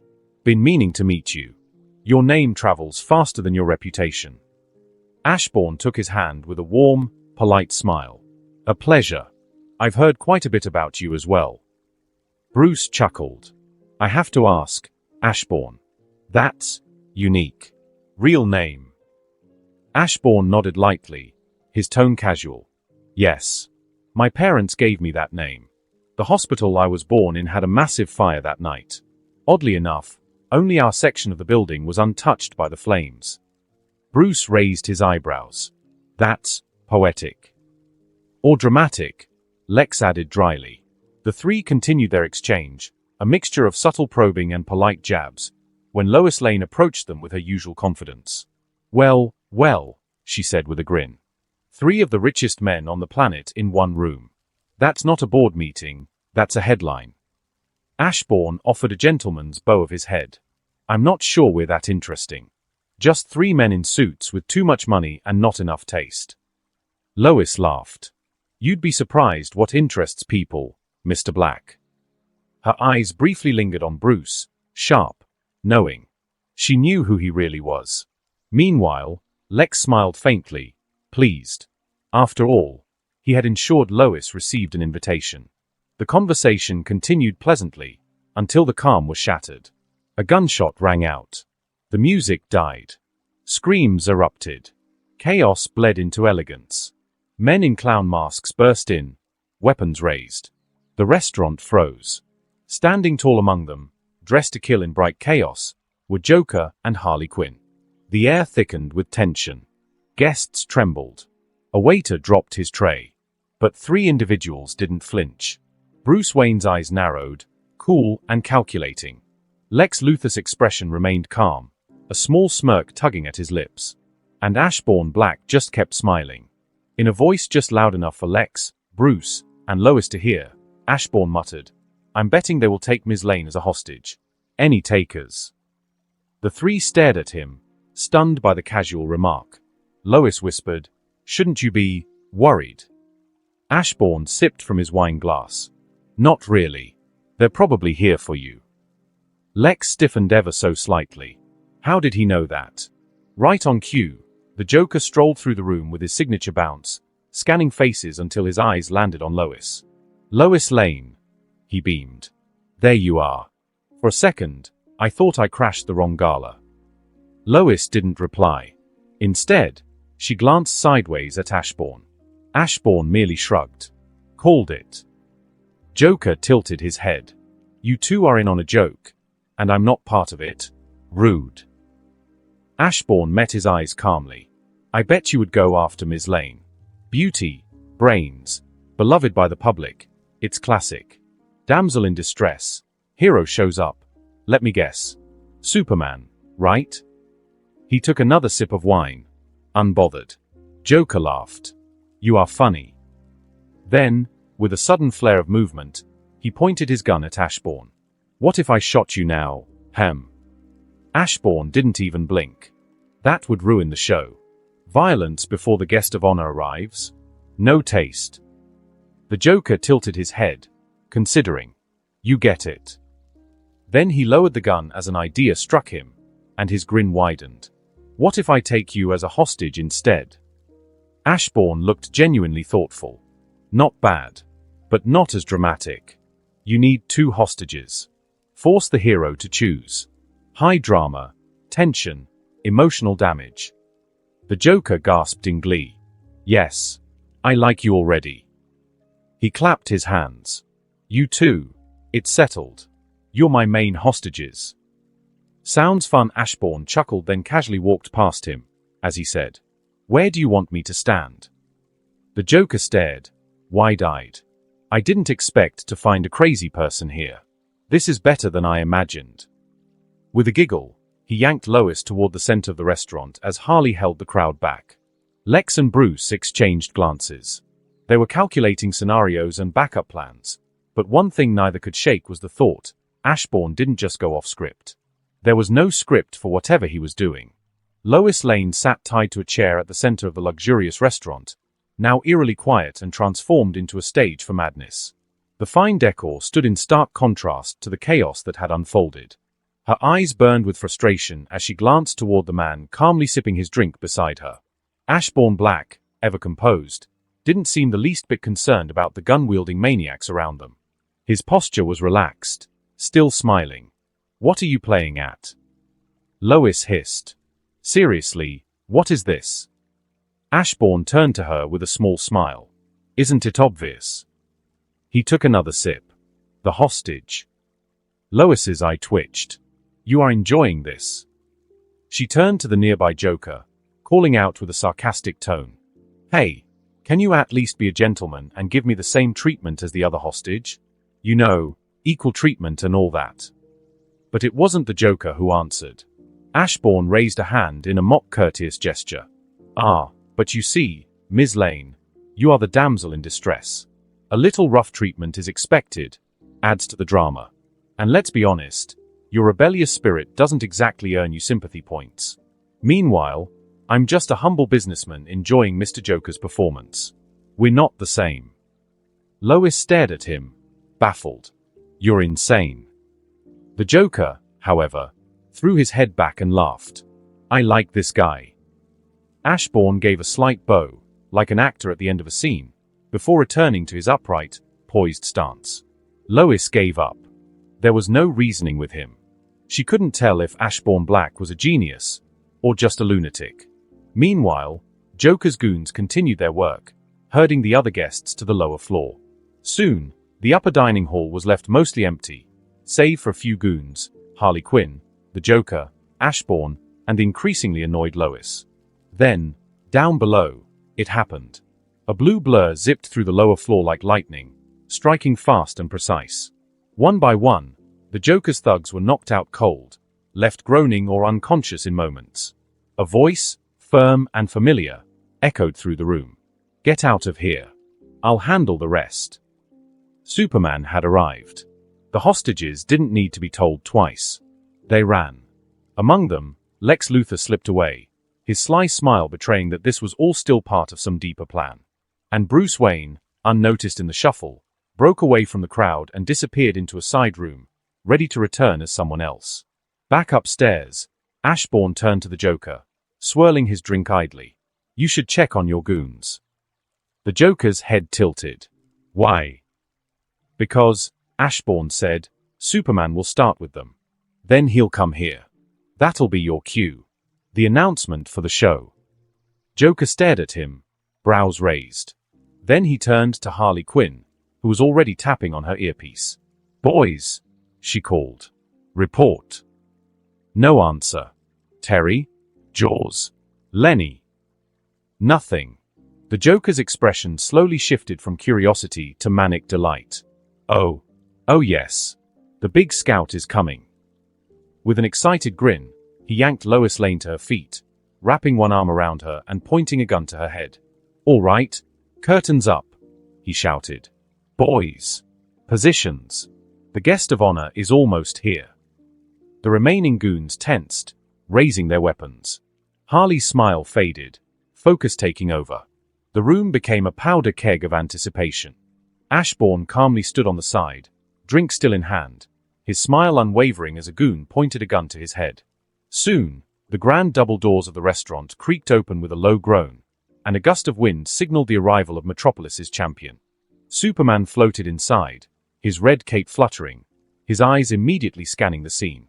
Lois Lane was being held at gunpoint by the Joker, and not far from her, Ashbourne Black stood just as calmly, with a gun to his head as well. Yet unlike Lois, who showed signs of tension, Ashbourne looked relaxed. Too relaxed. Superman's brow furrowed slightly at the sight, but now wasn't the time to think about that. "Joker, you picked the wrong city. You should have stayed in Gotham," Superman said, voice firm and low. The Joker cackled, completely unfazed. "Oh, but I needed a change of scenery, you know? And Metropolis? It just screams opportunity." With a flourish, he grinned. "Now, I was just about to present your options. Supes. 2 thrilling choices. First." But the Joker didn't finish. A blue streak flashed across the room. In the blink of an eye, all of the Joker's goons were on the floor, groaning or unconscious. Harley Quinn included. Then with a sonic crack, the Joker himself was slammed into the ground, hard enough to crack the tile. Superman landed with a solid thud. The tension in the room completely flipped. He approached Lois with a reassuring smile. "Are you okay, Ms. Lane?" Lois, still shaken but smiling faintly, gave him a familiar look. "My hero." Behind them, the Joker staggered up, his green hair messy, his makeup smudged. "Well, that was rude," he whined, holding his ribs. "Is that how heroes behave these days? Interrupting people mid-monologue? No class, really." Superman turned to face him, eyes stern and unwavering. "Metropolis isn't a place for your lunacy, Joker." Joker put on a mock-hurt face. "Lunacy? That's a little harsh. I like to think of it as creative disruption." Then with a flourish, he pulled a dagger from inside his jacket and pointed it toward Superman. "The world needs more lunatics. Keeps things interesting." Superman stepped forward without hesitation. It was a knife. A joke. There was nothing it could do to him. But then, the Joker pressed his thumb on the handle. The outer shell clattered to the floor, revealing a glowing, green blade. Kryptonite. Superman stumbled back as the sickening wave of weakness swept through him. His knees buckled slightly. Kryptonite. The Joker didn't wait. With a manic cry of glee, He lunged forward and plunged the blade into Superman's abdomen. "What's the matter, Boy Scout? Not feeling so super anymore?" The Joker howled with laughter as Superman collapsed, clutching his bleeding side, weakened and gasping. Lois screamed, fear flashing across her face. For the first time tonight, she truly felt fear. The Joker raised his blade, the tip aimed downward. "Now then," he whispered, "where to stab you next? Heart? Spine? Somewhere poetic." But just as he was about to strike, bang! The Joker screamed, spinning away and clutching his bleeding hand. The kryptonite dagger clattered uselessly to the ground. Both the Joker and Lois turned, eyes wide. Ashbourne Black stood where he had been the entire time, same relaxed posture, same polite smile, but now holding a pistol, still aimed forward. He tilted his head slightly and spoke with the same soft tone. "An unexpected turn of events," Ashbourne said. "The drama you've been looking for, Mr. Joker, right?" The Joker stared at him in disbelief, still clutching his ruined hand, while Lois blinked, stunned. Superman, barely conscious, looked up at Ashbourne as if trying to understand what just happened. Ashbourne simply smiled and swirled the drink in his other hand. The restaurant was eerily silent, save for the shallow breathing of a wounded Superman and the distant sirens approaching outside. Ashbourne lowered his smoking pistol slightly, still standing with unnerving composure. He looked at the Joker, who was writhing in pain and clutching his bleeding hand. With the same polite smile etched across his face, Ashbourne tilted his head. "What do you think of my performance?" The Joker, despite his blooded form and fractured body, let out a dry, wheezing laugh. "Pretty good. But you ruined the ending." Ashbourne's smile widened just a bit. "I gave it a surprising twist." He lifted his glass in mock cheer. "The hostage is the last one standing." The Joker was still chuckling when he shifted his weight ever so slightly, trying to reach for something. But Ashbourne didn't wait. Bang, bang, bang. 3 shots echoed in rapid succession. One slammed into the Joker's shoulder, the other 2 buried into his legs. The madman collapsed fully, his laughter choking into a sharp cry of agony. Ashbourne didn't blink. He exhaled softly. Another twist would make the moment boring. Across the room, a groggy Harley Quinn stirred. When she saw the Joker down, her voice rose in a shriek. "Puddin'!" "Oh!" Her eyes flared with wild rage as she stumbled up and charged at Ashbourne, teeth bared. Ashbourne didn't flinch. He simply waited. When Harley got close enough, bang! The bullet struck her thigh, sending her tumbling forward with a pained yelp. She hit the ground hard, arms scrambling. She tried to rise, but bang! A clean shot to her shoulder knocked her flat again, a pained scream escaping her lips as she collapsed, twitching. Ashbourne lowered his weapon once more, exhaled softly through his nose, and resumed his casual stance, as if nothing extraordinary had happened. The smoke from the gun curled upward in lazy spirals. Superman, still weak but conscious, looked at Ashbourne with visible confusion and a tinge of awe. Lois, on the other hand, simply stared at Ashbourne in a stunned silence, trying to decide if he was the hero of the night. Ashbourne glanced at them both, his voice smooth as ever. "Shall we call that curtain closed?" A gruff voice echoed from the restaurant entrance, sharp and commanding. "Ashbourne Black, put the gun down." All eyes turned to the new figure entering the scene, cloaked in shadows, dark armor gleaming beneath the broken lights. Batman. Ashbourne turned his head slightly, smile still perfectly in place. "You're far away from your turf, don't you think so?" From the ground, blooded but grinning, Joker let out a strained chuckle. "Batsy couldn't bear staying far from me and came to find me. How touching." Ashbourne hummed thoughtfully, tilting his head. "Is that so? Are you here for him?" Batman didn't answer. He stepped forward, silent as ever, his eyes narrowed behind the cowl. Ashbourne's smile only widened as he turned his attention back to the Joker. "Hearing your news, I always thought there's some kind of twisted bro code between you two. Some warped version of bros before hoes, but the more I look at it, I think it's deeper than that." Joker blinked. "That's defamation," he huffed, then added, "I'm not into that. The relationship between me and Batsy is pure." Ashbourne gave a solemn nod, as though he were truly touched. "Ah, A pure love without sexual interest. Rare, but not impossible. He sighed with a mock tear. Truly touching. You two are a pair made for each other. Silence followed. Even Superman, still groaning in pain on the floor, seemed caught off guard by the direction of the conversation. Joker finally broke the silence. This is not how I want to be remembered with Batsy. Lois groaned. Can you take this seriously? Ashbourne gave a casual shrug with both hands. Then, bang. Another shot rang through the air. Gasps filled the room as the smoke curled up from the barrel of Ashbourne's gun aimed squarely between Batman's legs. Batman's eyes widened. A guttural grunt escaped him as he collapsed to his knees, arms instinctively curling to shield himself. Ashbourne winced sympathetically. Oops. He dropped the gun to the floor with a clatter and held up his hands innocently. Misfire.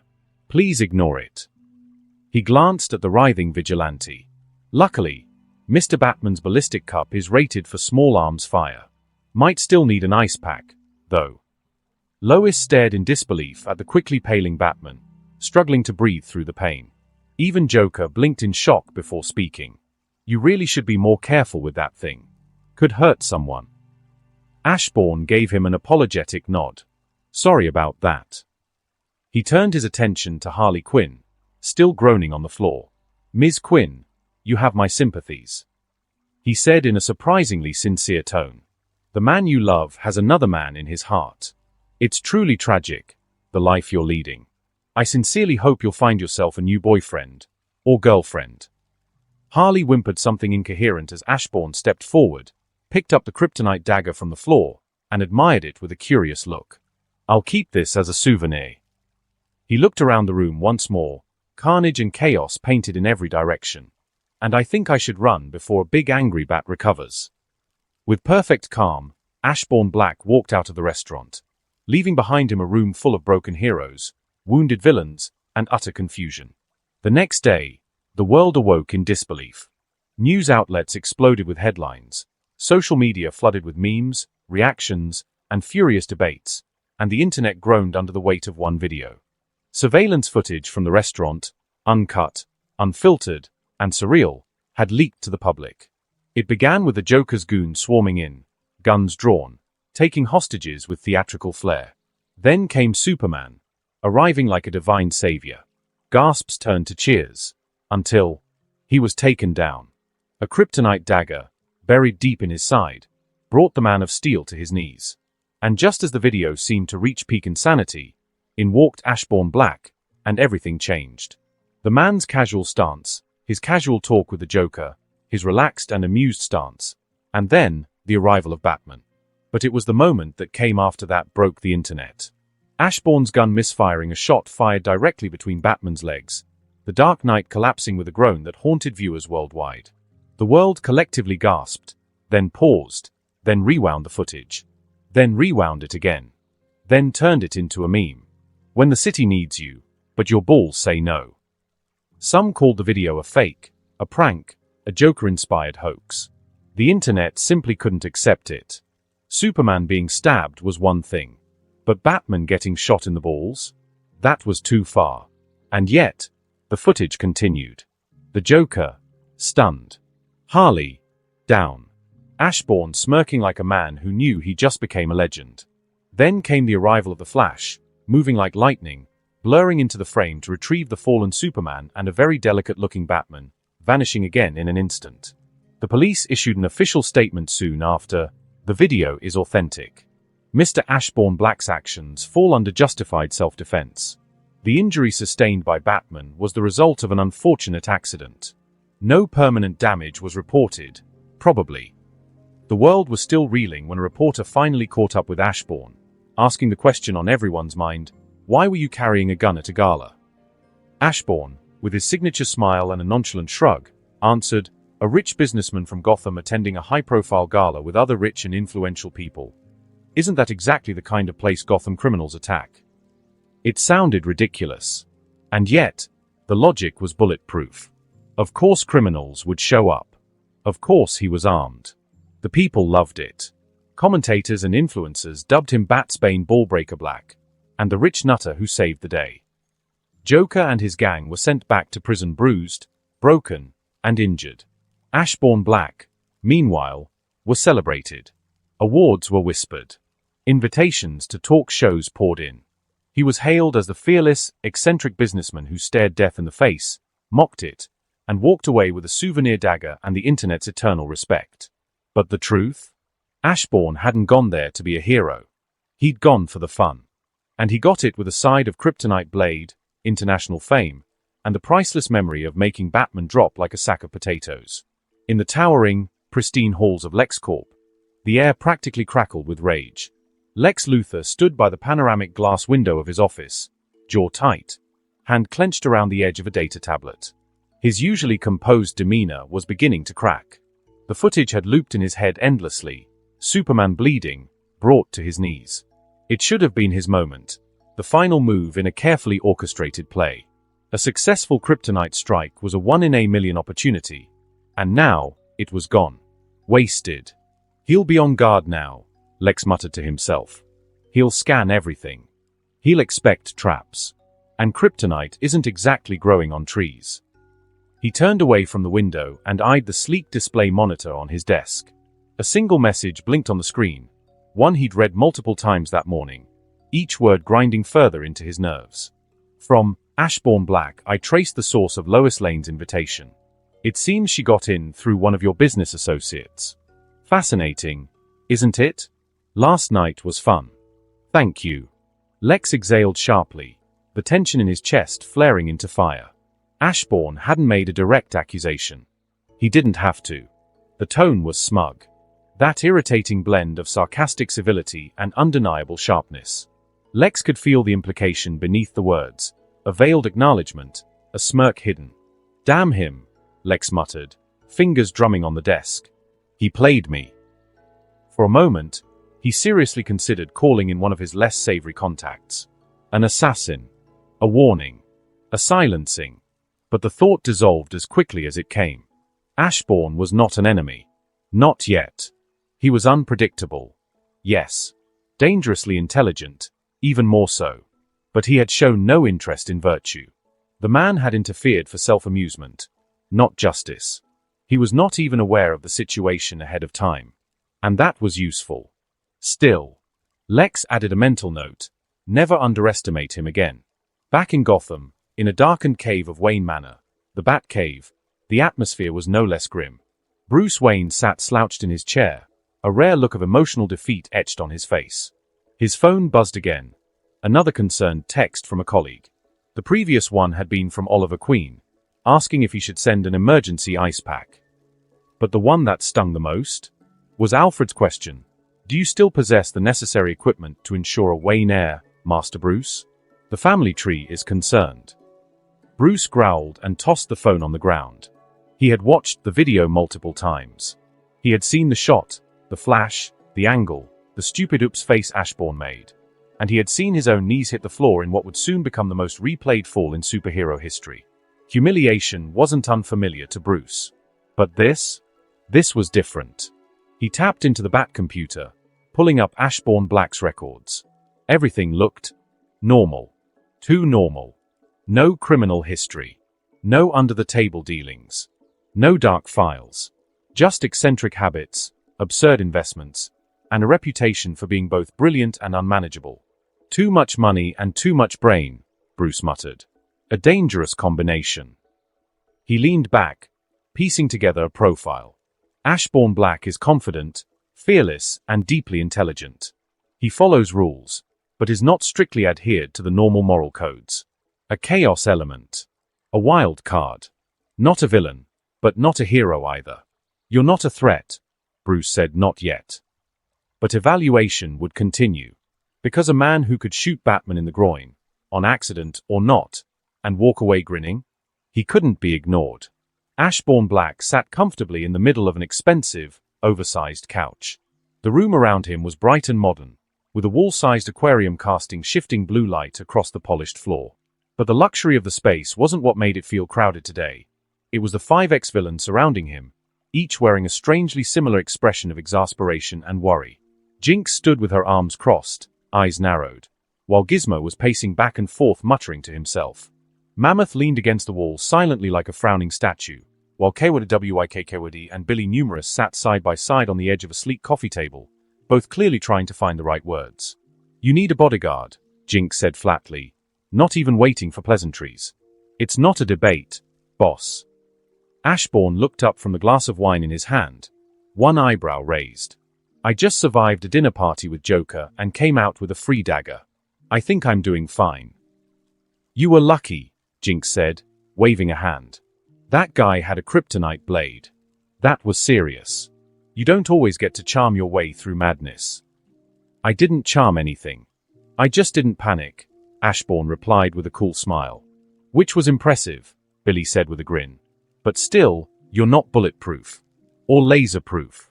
Or sword-proof. Or—" "I get it," Ashbourne interrupted gently. Jinx stepped forward, arms still crossed but her tone more intense now. "Let me do it. My powers are perfect for messing with people who get too close.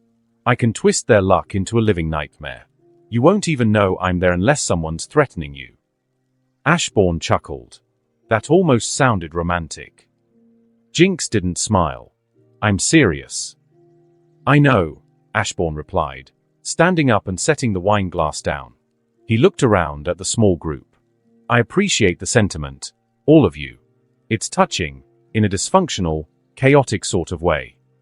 But—" Mammoth rumbled, arms folded over his broad chest. "But I don't need a bodyguard. I can take care of myself." There was a silence that followed, heavy and annoyed. Gizmo huffed and threw his hands in the air. "You're too fearless for your own good. The first time we met, we almost kidnapped you. Now it was the Joker. What is next?" he snapped. "At least I'm building something. Something small, portable, subtle, like a defense drone or an invisible laser field or a self-healing vest. Something you won't even notice." Ashbourne tilted his head. "Would it make you feel better?" "Yes," Gizmo and Jinx said in unison. Ashbourne gave a soft sigh and smiled. "Very well. But just one gadget. No armies of drones following me." Gizmo immediately walked off, already pulling out a small device and typing. As Ashbourne stepped out of the room, waving a hand back at the group, the others all watched him go with varying degrees of frustration. "He's gonna get himself killed," Jinx muttered, slumping onto the couch. "Yeah," Gizmo agreed. "And he's too stubborn to let us help." "Unless we stalk him," Billy suggested, only to receive a smack on the head from Jinx. "No stalking," Mammoth said. He said no. "We listen." Jinx sighed. "He's our boss, and a lunatic." "But he's our lunatic," Billy added with a smirk. And in the silence that followed, they all agreed without saying a word. Ashbourne Black walked through the bustling streets of Metropolis. His sharp black suit contrasted the city's casual morning energy, but he moved as if he belonged, no, as if the city itself bent slightly to make way for him. The suggestion of a bodyguard still played in his mind, more as a joke than a serious proposal. Him? Protected? He chuckled to himself. He didn't need someone watching his back. And as for those powers of his, he had no desire to share that with anyone. Some cards were better left close to the chest. Just then, the sharp beat of helicopter blades sliced through the city's usual rhythm.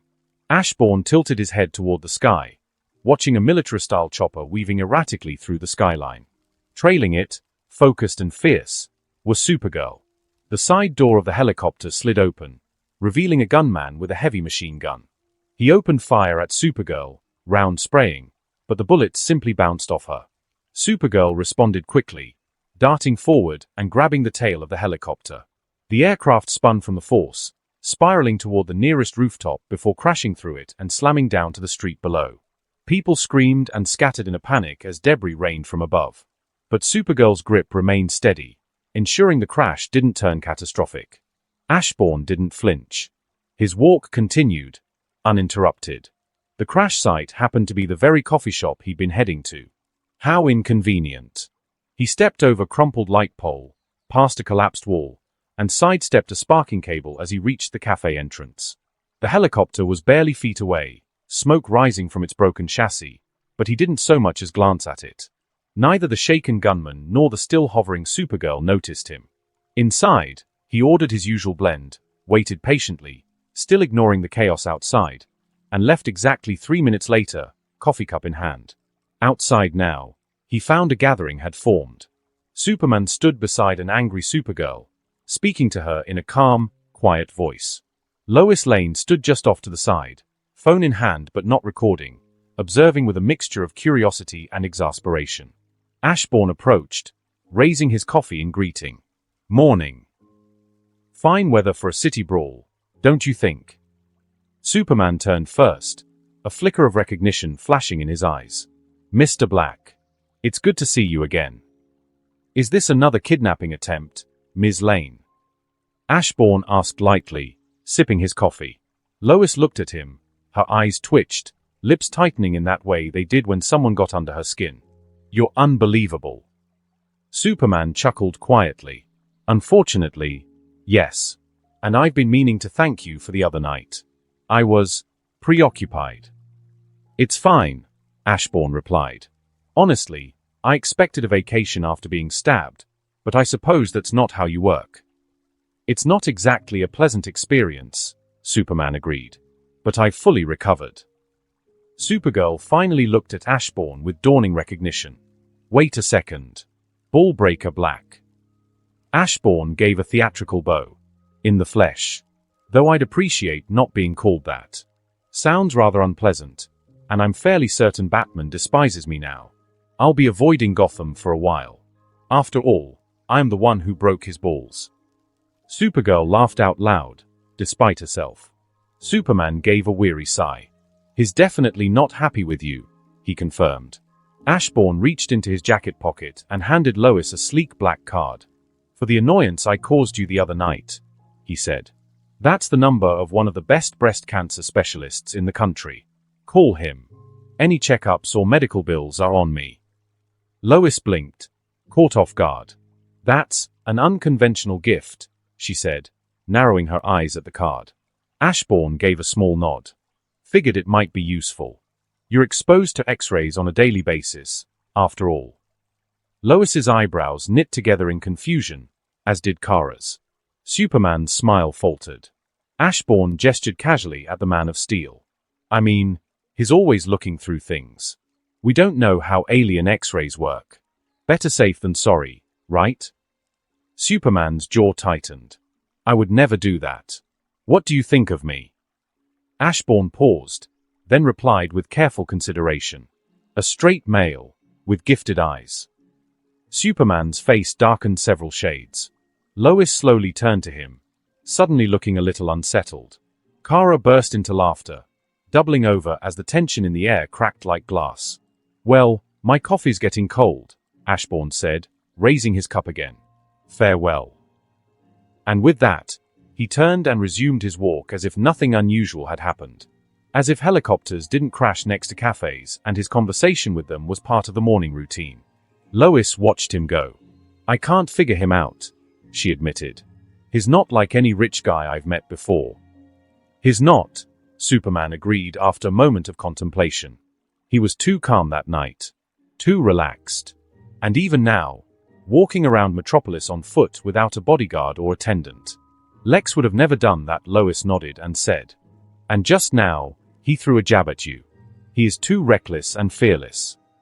"There was a report," Superman said thoughtfully, "that he went to Jump City alone. Could have been kidnapped if the Teen Titans didn't show up in time." "What? When was this?"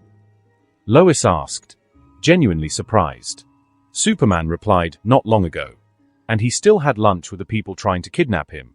And offered them legal jobs." Lois shook her head in disbelief. "That guy is something else." Supergirl had a thoughtful look on her face. "He's interesting. I'll give him that." A month had passed in relative calm, or as calm as life could be when you were Ashbourne Black. But now, he found himself at the heart of a federal investigation. The reason? His partnership with none other than Lex Luthor. Luthor Corp had come under intense scrutiny following allegations of illegal weapons trafficking. And when the authorities opened that door, they didn't just peer into Lex's life. They kicked it off the hinges and stormed through, dragging every associate into the light. That included Ashbourne, whether he liked it or not. He didn't mind. Ashbourne, unlike most men, truly had nothing to hide. His records were clean, his operations legitimate, and his connections, while sometimes shady in appearance, were more a matter of convenience than criminality. What irked him wasn't the attention, but the stupidity of the whole ordeal. The entire investigation had started from a public accusation by Superman. No hard evidence. No formal intelligence report. Just Superman pointing a finger at Lex Luthor. And somehow, that was enough to launch a legal circus. It was absurd. If Superman's word is all it takes, Ashbourne had muttered during an interview, why not just toss Lex in prison and save everyone the paperwork? Once his part in the process was over, Ashbourne stepped out into the sunlight, loosened his tie, and pulled out his phone. A few taps later, the line connected. "Lex," he said with a grin in his voice. "How are you holding up? Superman seems hellbent on throwing you in a cell." A snort came from the other end. "Nothing will come of this," Lex replied. "Nothing ever does. They poke around, find nothing, and move on, until the next tantrum Superman throws." Ashbourne looked through the window, watching Metropolis traffic pass. "I really do wonder why you go this far against him. Seems like a waste of resources for someone as meticulous as you." There was silence for a moment. Then Lex's voice came back, colder. "Because he doesn't belong here. He's not human, yet they look at him like he's some god, like he's the best of us. He's not. He was born with power beyond anything we could imagine. He didn't earn it. He didn't build it. He woke up one day and could fly. What does that teach the world? That strength and morality come from birth? That the best man is the one who fell from the sky?" Lex's tone grew sharper. "I built everything I have. Every inch of my empire, every invention, every advancement, I clawed it into existence. And still, the moment Superman shows up, I'm the villain. I'm the one under suspicion. I'm the one who needs to prove himself while he gets celebrated just for existing." Ashbourne was quiet for a beat before answering. "You'll never receive the same recognition he has, Lex. No effort or achievement you put forward will get you the same result." Lex's voice cracked with frustration. "I'm better than him." "Maybe," Ashbourne replied smoothly, "but it doesn't matter. You'll never take his place. Because you're human." There was silence on the line, but Ashbourne could practically hear the tension on the other end. "You're smarter than every man on this planet. Richer, too. They can't touch your level. You know that. And deep down, they do too. But because you're human, they'll always think, if I had what he had, maybe I could do the same." He paused, letting that truth hang in the air. But Superman? His alien. Different. A friendly alien, sure, but not one of them. So they don't compare themselves to him. They just believe. He's their savior. Their impossible hope. To them, he is someone given power and a choice to either be savior or tyrant. He chose the former. Ashbourne's voice lowered. "You want to take his place? Then give the world everything. Your money. Your brilliance. Your life. Be selfless. Only then people will remember you the same way." Another moment passed before Lex finally spoke. "I don't want to be remembered like him." Ashbourne's smile returned. "Of course not. But if you want to replace him, that's not the way to do it. You can find a way to brainwash the world to worship you. You can kill him. You can become ruler. But it will always be empty. You only need to be selfless and you will get the same treatment. You make it sound simple," Lex scoffed. "Because it is. Want me to prove it to you?" "It won't take much time to see results," Ashbourne replied. Lex narrowed his eyes and then smiled, saying, "Let me see what you can do." He ended the call. Ashbourne had a smile on his face. He had a plan. The world awoke to a headline no one expected. Ashbourne Black, owner and CEO of Shadow Corp, files lawsuit against Supergirl. Social media exploded. News anchors scrambled to get live opinions from legal experts and city officials. Every network ran the same images. Shots of collapsing buildings, insurance claims gone bankrupt, and civilians injured during the collateral chaos left in the wake of Supergirl's recent battles. Ashbourne Black had made his move, suing one of Earth's young and beloved heroes. His allegations were laid out in brutal clarity. Supergirl's attempts at heroism had caused more damage to Metropolis than if the criminals were simply left to escape. The cost of repair, the endangered lives, the rising insurance premiums, it all painted a damning picture. Multiple insurance companies, especially ones hit hard over the years by incidents involving both Supergirl and Superman, stepped forward with testimonies. For them, this was long overdue. The world held its breath. Would Supergirl come to court and defend herself? Or would she act like a being above the laws of man? The court made its move, the summons was official, and the trial was to be televised. For the first time, a Kryptonian would stand before a jury of humans. In a penthouse overlooking the city, Lex Luthor narrowed his eyes at the broadcast. Ashbourne was suing Supergirl? He scoffed. What's he playing at now? Lex murmured, folding his arms. Smearing a hero's reputation? I tried that. It never sticks. This will blow up in his face. Yet, a twinge of curiosity crept in. Ashbourne always played a different game. On the day of the trial, the courthouse was surrounded by cameras and onlookers. Ashbourne Black arrived first, sharp suit, calm expression, and his ever-present air of quiet confidence. His lawyer, a middle-aged woman with a tired but razor-sharp gaze, walked beside him. Minutes later, Supergirl entered with Superman at her side. Her jaw was tight, her fists clenched. She glared straight ahead, only glancing once toward the plaintiff's bench, where Ashbourne sat sipping water, as unbothered as if this was a brunch. Superman gave Ashbourne a glance of his own, subtle but wary. What is this young man planning? Was this a retaliation for the investigation into Lex? The timing was too convenient. First Lex, now Kara. Supergirl, on the other hand, wasn't subtle at all. She stared daggers into Ashbourne's skull. This smug bastard dragged her into a trial. A public one. And over what? Saving lives? She wanted nothing more than to put him through a wall. The judge entered. The jury Saturday. The bailiff called for order. The trial began. Prosecutor, you may begin, the judge said, adjusting his glasses. The prosecutor stood but only said one thing: Mr. Ashbourne Black would like to speak as a witness. The judge blinked, confused. That's not the usual start to things, but given the nature of this case, fine. Proceed. Ashbourne rose and made his way to the stand, calm and measured. He sat, adjusted the mic, and began speaking. Not long ago, he said, Supergirl intervened with a rogue helicopter. The result was a crash near civilians. A building was damaged, and lives were endangered. Superman, who was present, clearly disagreed with her actions. They argued. Supergirl's eyes glowed red for a moment. Her rage was boiling over, but Ashbourne didn't even glance at her.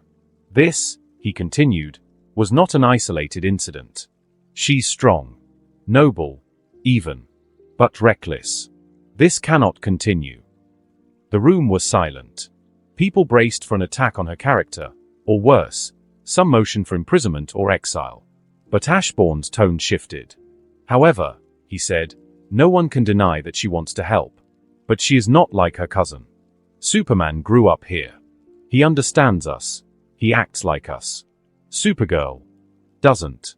Not yet. A pause. So this case isn't about punishment. It's about integration. We're not asking to imprison her or exile her. That would be a loss for Earth.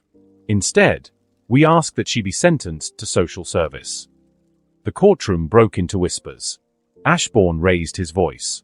She will work in construction, building homes for the homeless, repairing damage, working alongside human engineers, learning the value of creation, learning how to control her power and act with clear judgment.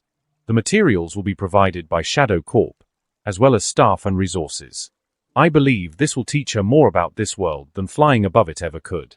The trial is a formality, and to make Superman ensure her cooperation with us then, he turned fully to Supergirl. You want to be like your cousin? He asked. That won't happen by punching criminals from the sky. You must live with us, not above us. Ashbourne stood. That's all my side will present. The defendant may respond as they wish. We will raise no further witnesses or objections. He walked back and took his seat. Supergirl and Superman were stunned. Her lawyer, just as blindsided, asked for a recess. The judge, more confused than irritated now, agreed. Nothing about this case had followed traditional form, and frankly, He'd given up on normal expectations. An hour later, the lawyer returned with a troubled expression. "We have nothing to add." Sometimes later, the judge leaned forward. "Then it is decided." A bang of the gavel. Supergirl is hereby sentenced to 1 year of mandatory social service under the leadership and guidance of Shadow Corp, with duties focused on construction and public infrastructure. The courtroom erupted in a mix of applause, gasps, and flashes from 100 cameras. Supergirl sat frozen. Superman remained composed, but his mind raced. He couldn't help but wonder if this strange trial, so deliberately twisted from the norm, was just the beginning of a bigger plan. Ashbourne simply leaned back, relaxed as ever, as the world around him tried to understand what just happened. The courthouse was still swarmed with reporters and flashing cameras when Ashbourne Black walked out. Unlike most public figures involved in groundbreaking legal drama, he gave no statements, no soundbites, and certainly no interviews. To every journalist that swarmed his path, he simply said the trial was clear. "We begin work tomorrow." It was all he offered, but it was enough. That single sentence sent reporters into a frenzy, rushing to draft headlines and opinion pieces. Social media boiled over with debate, praise, and outrage. The idea of a superhero being ordered into social labor wasn't just unprecedented, it was transformative. Ashbourne didn't linger. He returned straight to Shadow Corp HQ. Reaching his office, Ashbourne stepped in, removed his suit jacket, and walked to the large, glass windows overlooking the city. He unlocked the latches and pushed them open. Seconds later, 2 high-speed blurs sliced through the sky and landed inside Superman and Supergirl. Superman's cape fluttered slightly behind him as he asked, "How did you know we were waiting?" Ashbourne turned with a faint, amused smile. "The two of you were glaring at me the entire trial. I figured you'd want to chat away from microphones and cameras. If you didn't come in 10 seconds, I'd have closed the windows and assumed I was wrong." Supergirl clenched her fists at the sight of that smug smile. She really wanted to punch him. Superman, however, stood still, studying Ashbourne with sharp, calculating eyes. "What are you planning?" he asked. Ashbourne gave a half shrug. "To have Super Construction Girl build houses. Putting her talents to something more productive." Supergirl took a step forward, her eyes glowing faintly. Superman stopped her with a calm hand on her shoulder. Ashbourne raised a brow. "I'm giving you the best shot you'll ever have at building a real life on Earth. Your anger is unreasonable. You put me through a trial like some kind of a criminal." Supergirl snapped. Ashbourne nodded. "Because it was easier that way. The moment I met you a month ago, I saw it in your eyes. Stubbornness. I figured we'd save time by forcing change rather than asking for it." Supergirl clenched her jaw, her whole body radiating tension. Superman's tone grew firmer. "Is this related to the Lex investigation?" Ashbourne's eyes twinkled with amusement. "You could say that. What are you two playing at?" Superman pressed. Ashbourne leaned casually against his desk. "Nothing, really. I asked Lex why he hated you so much. We talked. One thing led to another, and I decided to show him a different way to play the game." He paused for a moment, then continued, "But don't worry. I'm not planning anything harmful toward you or your cousin. If anything, this social service will help her more than any hero quest will ever do." Superman narrowed his eyes. "If you try anything, if you commit any crime," Ashbourne chuckled. "You and Lex, you're a lot alike." "We are nothing alike," Superman said coldly. Ashbourne tilted his head. "Perhaps. After all, you were raised by kind people, on a farm." Superman froze, eyes immediately glowing red. "How do you know that?" Ashbourne's grin widened. "Told you. Like Lex, you reveal too much when you're emotional. Your reaction to my random guess just confirmed that at least one of your adoptive parents is still alive and lives in a rural area." Superman's fists tensed. His posture stiffened. Ashbourne raised a calming hand. "Relax. I have no interest in harming anyone. I don't stalk families. I don't commit crimes. Unlike Lex, I don't have an ego that needs public worship." Superman stepped forward, voice low and threatening. "If I even hear about someone poking around my parents, if you so much as think about hurting them, you'll regret it." Ashbourne didn't flinch. He turned to Supergirl instead, smile still in place. "Tomorrow morning, report here," he said. "We'll assign your team and the project you're going to work on." For a moment, the Kryptonians stood in silence, trading glances with Ashbourne and each other. Then, without a word, they turned and flew off through the open window. Ashbourne walked back to his desk and stretched, cracking his neck. "Messing with serious people is always fun," he muttered to himself. High above the building, Superman's ears caught every word. His jaw tightened, and for the first time in years, he felt the urge to hit someone who hadn't committed a single crime. Not yet, at least.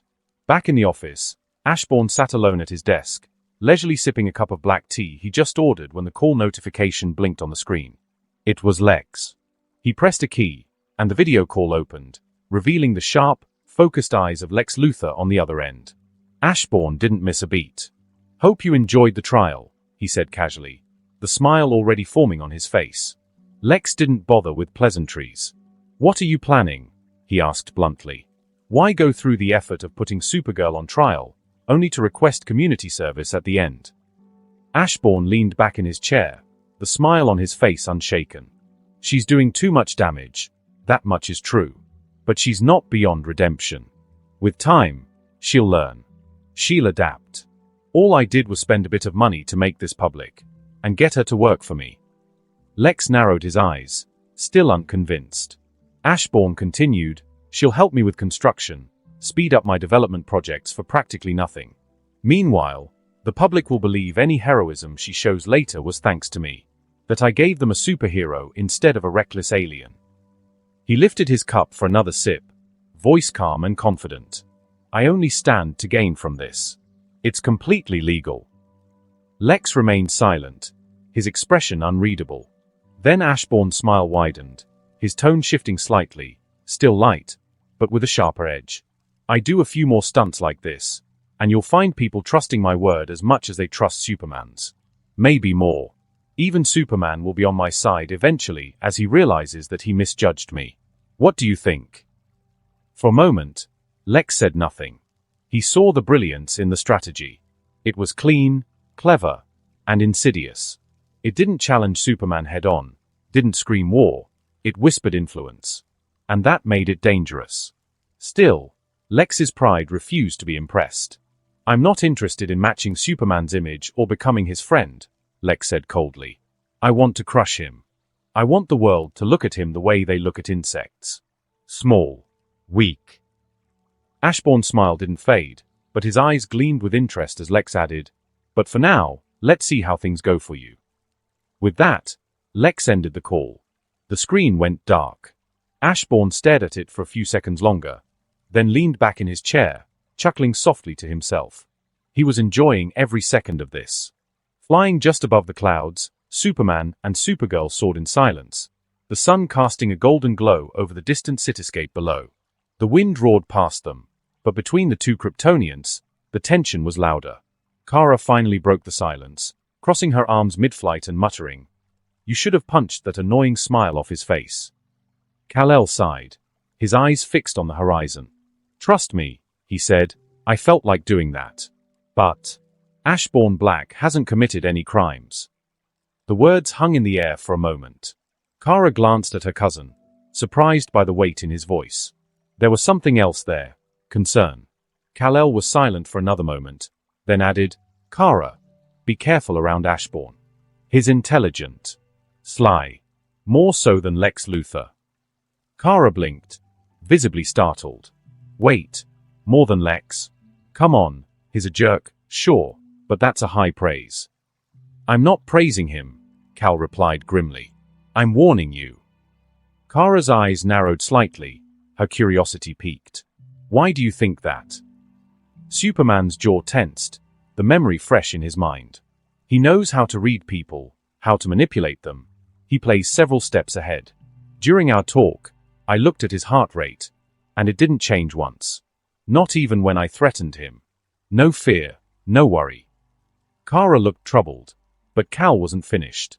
"Same thing happened during his meeting with Joker," he said, turning to her. The Joker's goon had a gun to his head, and Ashbourne just sipped his drink with an amused look. Like it was nothing.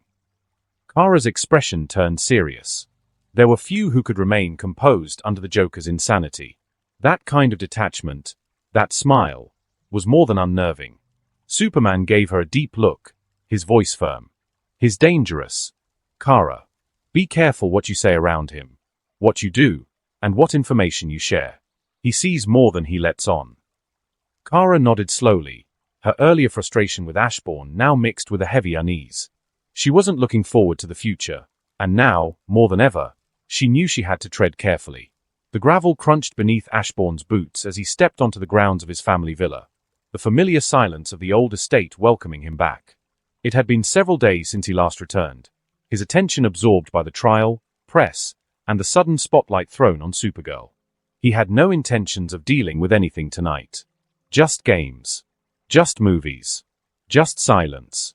He pushed open the grand door, the dim light of the chandelier casting long shadows in the entryway. Dropping his coat by the stairs, he made his way toward the lounge, only to pause at the sound of a familiar voice.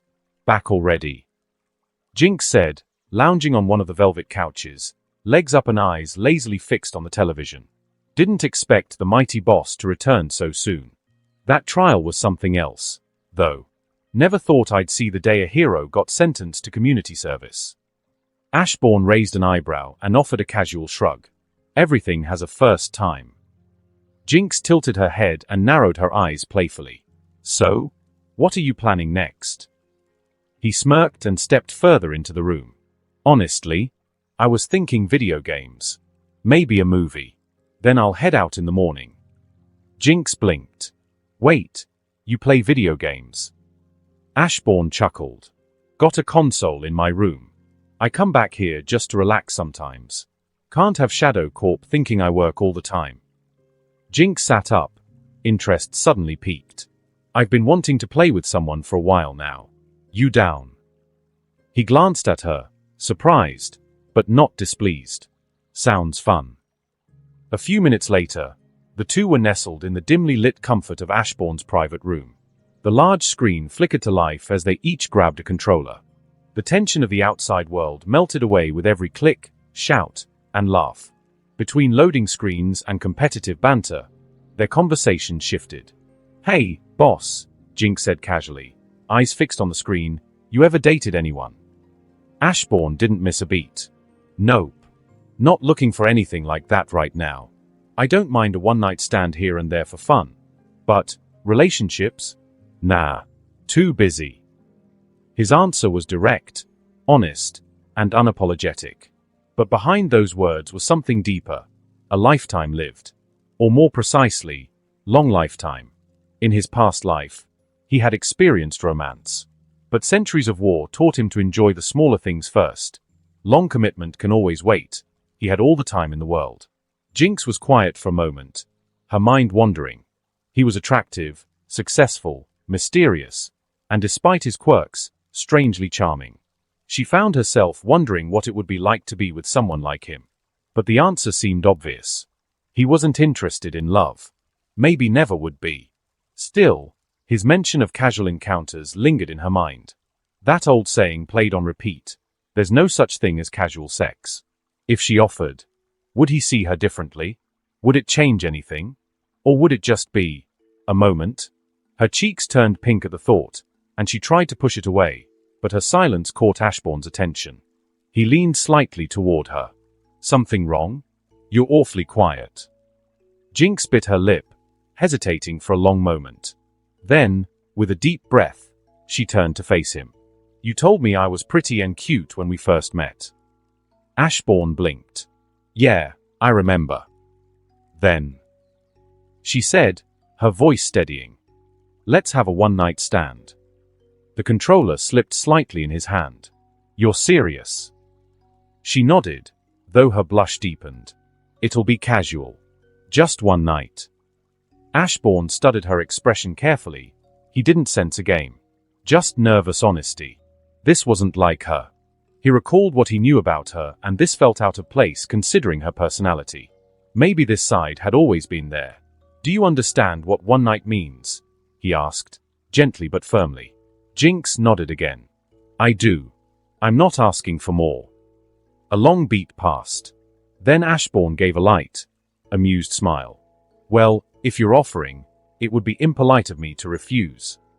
The sun had just begun to peek over the city skyline when Ashbourne stepped out of the manor. The fresh morning air brushed against his skin as he adjusted his coat and made his way down the path. Behind him, the manor remained silent, except for the soft sound of someone breathing deeply in slumber. Jinx is still asleep, he thought, his lips curling into a faint smirk. If I were a normal human, she'd probably be pregnant after last night. The amusement in the thought lasted only a moment before he pushed it aside. Today was the beginning of something new and far more entertaining. Supergirl's community service had officially begun. He had made all the necessary arrangements, leaving his assistant with detailed instructions.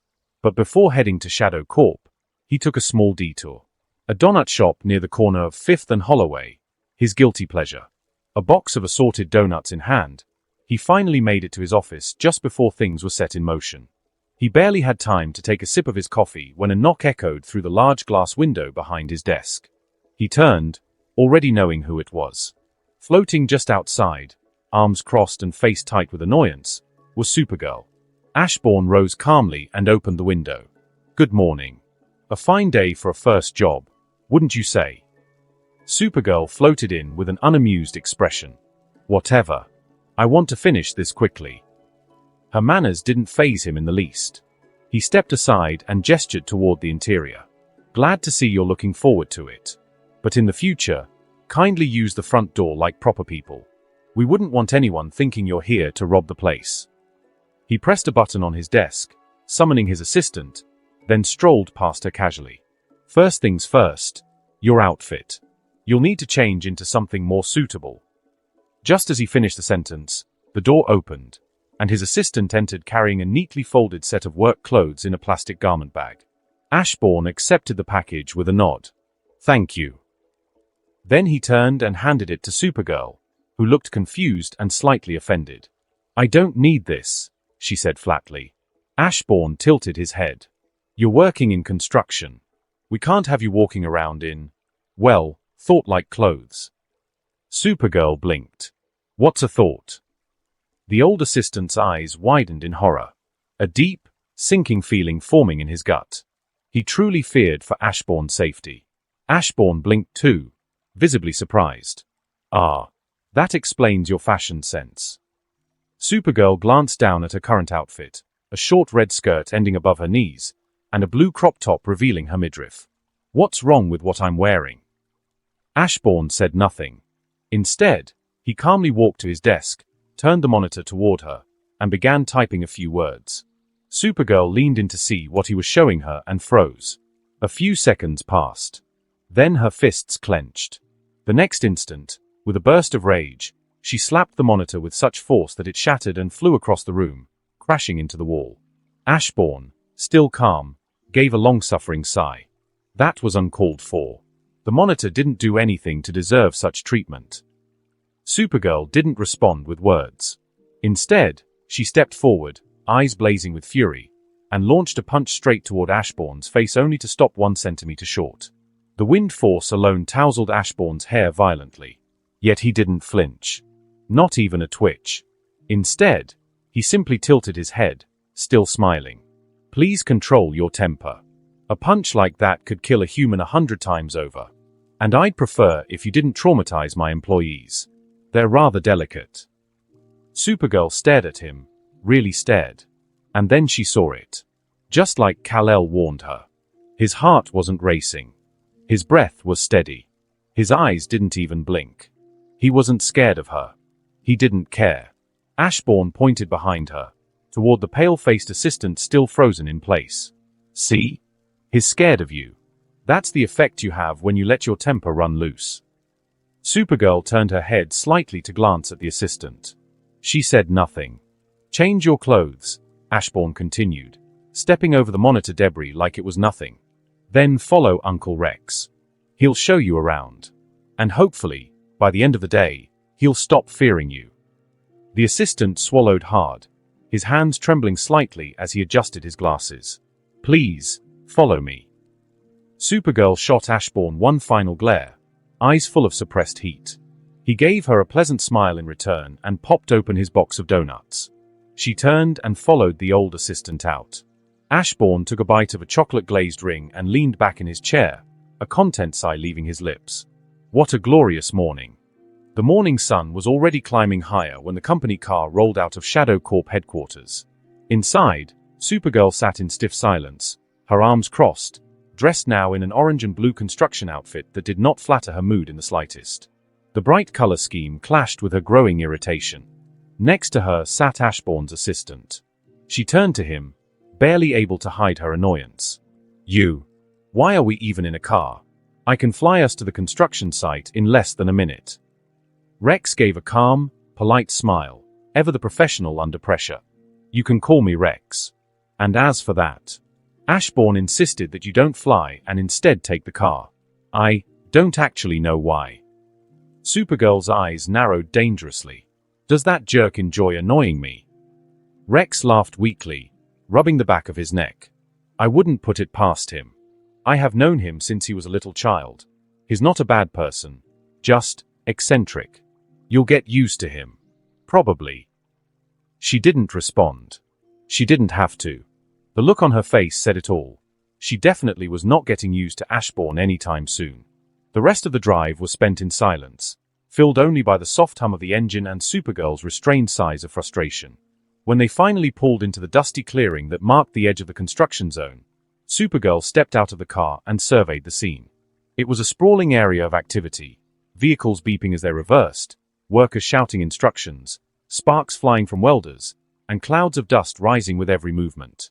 Everyone was wearing the same outfit she now had on, giving the sight a sense of unity. But one man immediately stood out. A giant of a worker trudged across the yard with two steel beams balanced on his shoulders like they weighed nothing more than pool noodles. Muscles bulged, veins popped, and he moved with the look of someone who loved every minute of his work. Supergirl raised an eyebrow. "Okay, that's impressive." Before she could get a closer look, an older man with grey stubble and a hard hat approached them. He smiled warmly, his crow's feet deepening as he extended a hand toward Rex, then turned his attention to her. "So this is the newbie superhero I've been hearing about," he said cheerfully. Supergirl's eye twitched. "Newbie?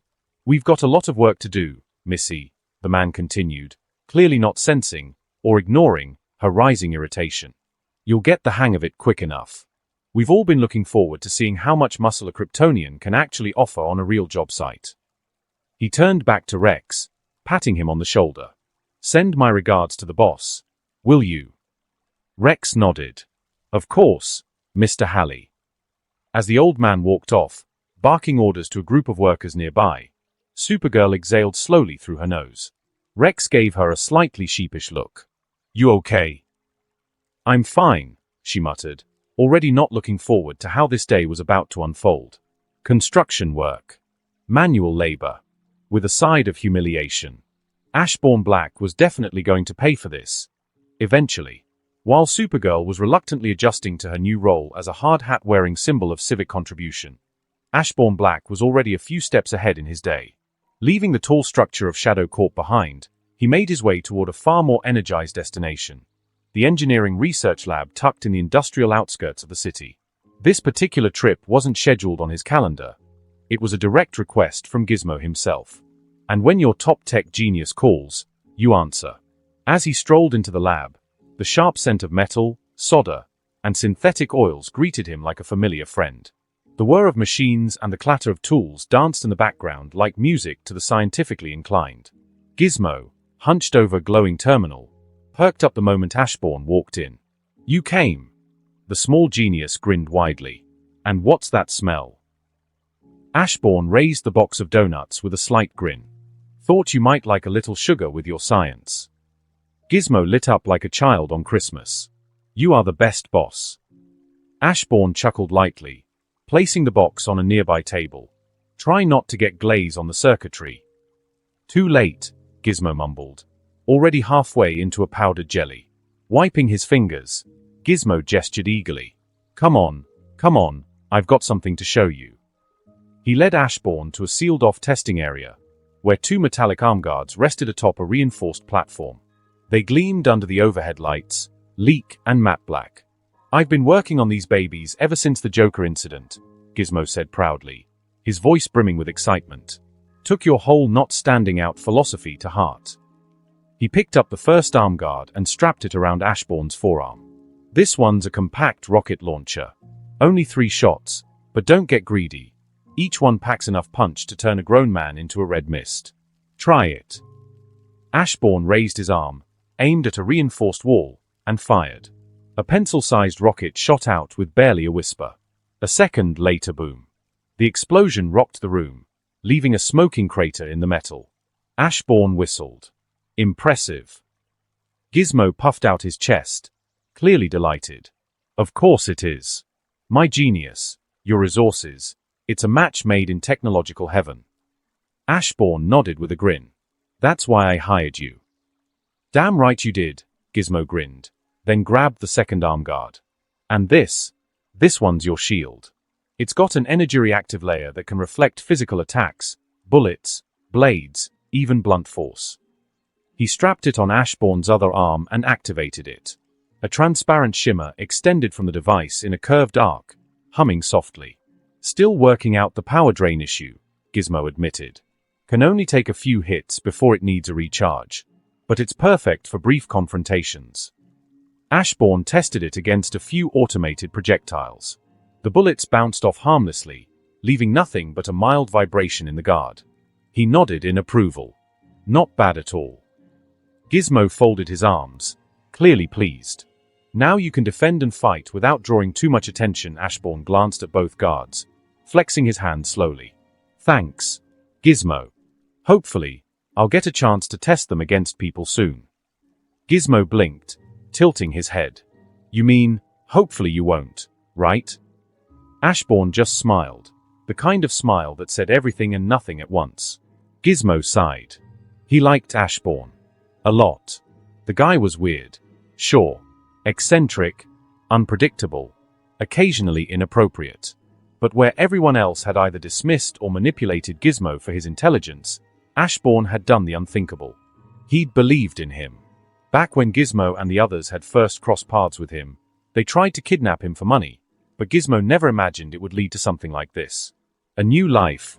A new purpose. Ashbourne had given him and the rest of their odd little crew a second shot at life. He hadn't asked them to change who they were. He'd simply offered them space, tools, and trust. And Gizmo, for the first time in a long while, felt like his ideas were being nurtured instead of exploited or dismissed. The lab had become more than a workplace. It was a sanctuary. His new colleagues didn't treat him like a ticking time bomb or an amusing sideshow. They respected him, debated him on his plans, celebrated his success, and offered solutions when he hit a wall. It wasn't Hive Academy. It wasn't crime. It was home. And all of that, it was because of him. The fearless weirdo with a glint in his eye and a brain that never slept. Gizmo frowned as he looked at Ashbourne, who was giving him a smile. That fearlessness, that was the problem. If Ashbourne had superpowers, then fine. Maybe the reckless attitude made sense. But he didn't. Not even a little. No invincibility. No powers. No magic. Just a man. A normal man. One lucky shot from a desperate thug. And all of this, everything, could come crashing down. And yet, even after getting outfitted with advanced weapons and defensive gear, Ashbourne's first instinct had been hopefully I get to test them on people. Gizmo sighed and rubbed his temples and said loudly, of course that's your takeaway. The problem wasn't just danger. It was that Ashbourne seemed to enjoy it. He didn't avoid Joker that day. He played the Joker. Grinned at him. It felt like he was flirting with death just to see how close he could get before it pulled him under. Relax, Gizmo. I will be fine. Thanks again for these. I need to go back. My dear assistant will need me in my office. See you around, Ashbourne said with a smile, then left. Gizmo nodded and watched Ashbourne leave. Gizmo sighed again, then stood up. He wasn't going to let that reckless maniac throw his life away just because he didn't know how to avoid danger and chaos. Maybe he couldn't change Ashbourne's mind, but he'd find a way to outbuild his stupidity. The first step is to improve the shield energy source. Ashbourne walked leisurely down the hallway of the research lab. The weight of the new arm guards a strange yet not unwelcome sensation on his arms. They were light, compact, and well-balanced. Credit to Gizmo's craftsmanship. but still, they felt foreign to him. For most of his life, most of his past life, he corrected silently. He fought with steel and instinct.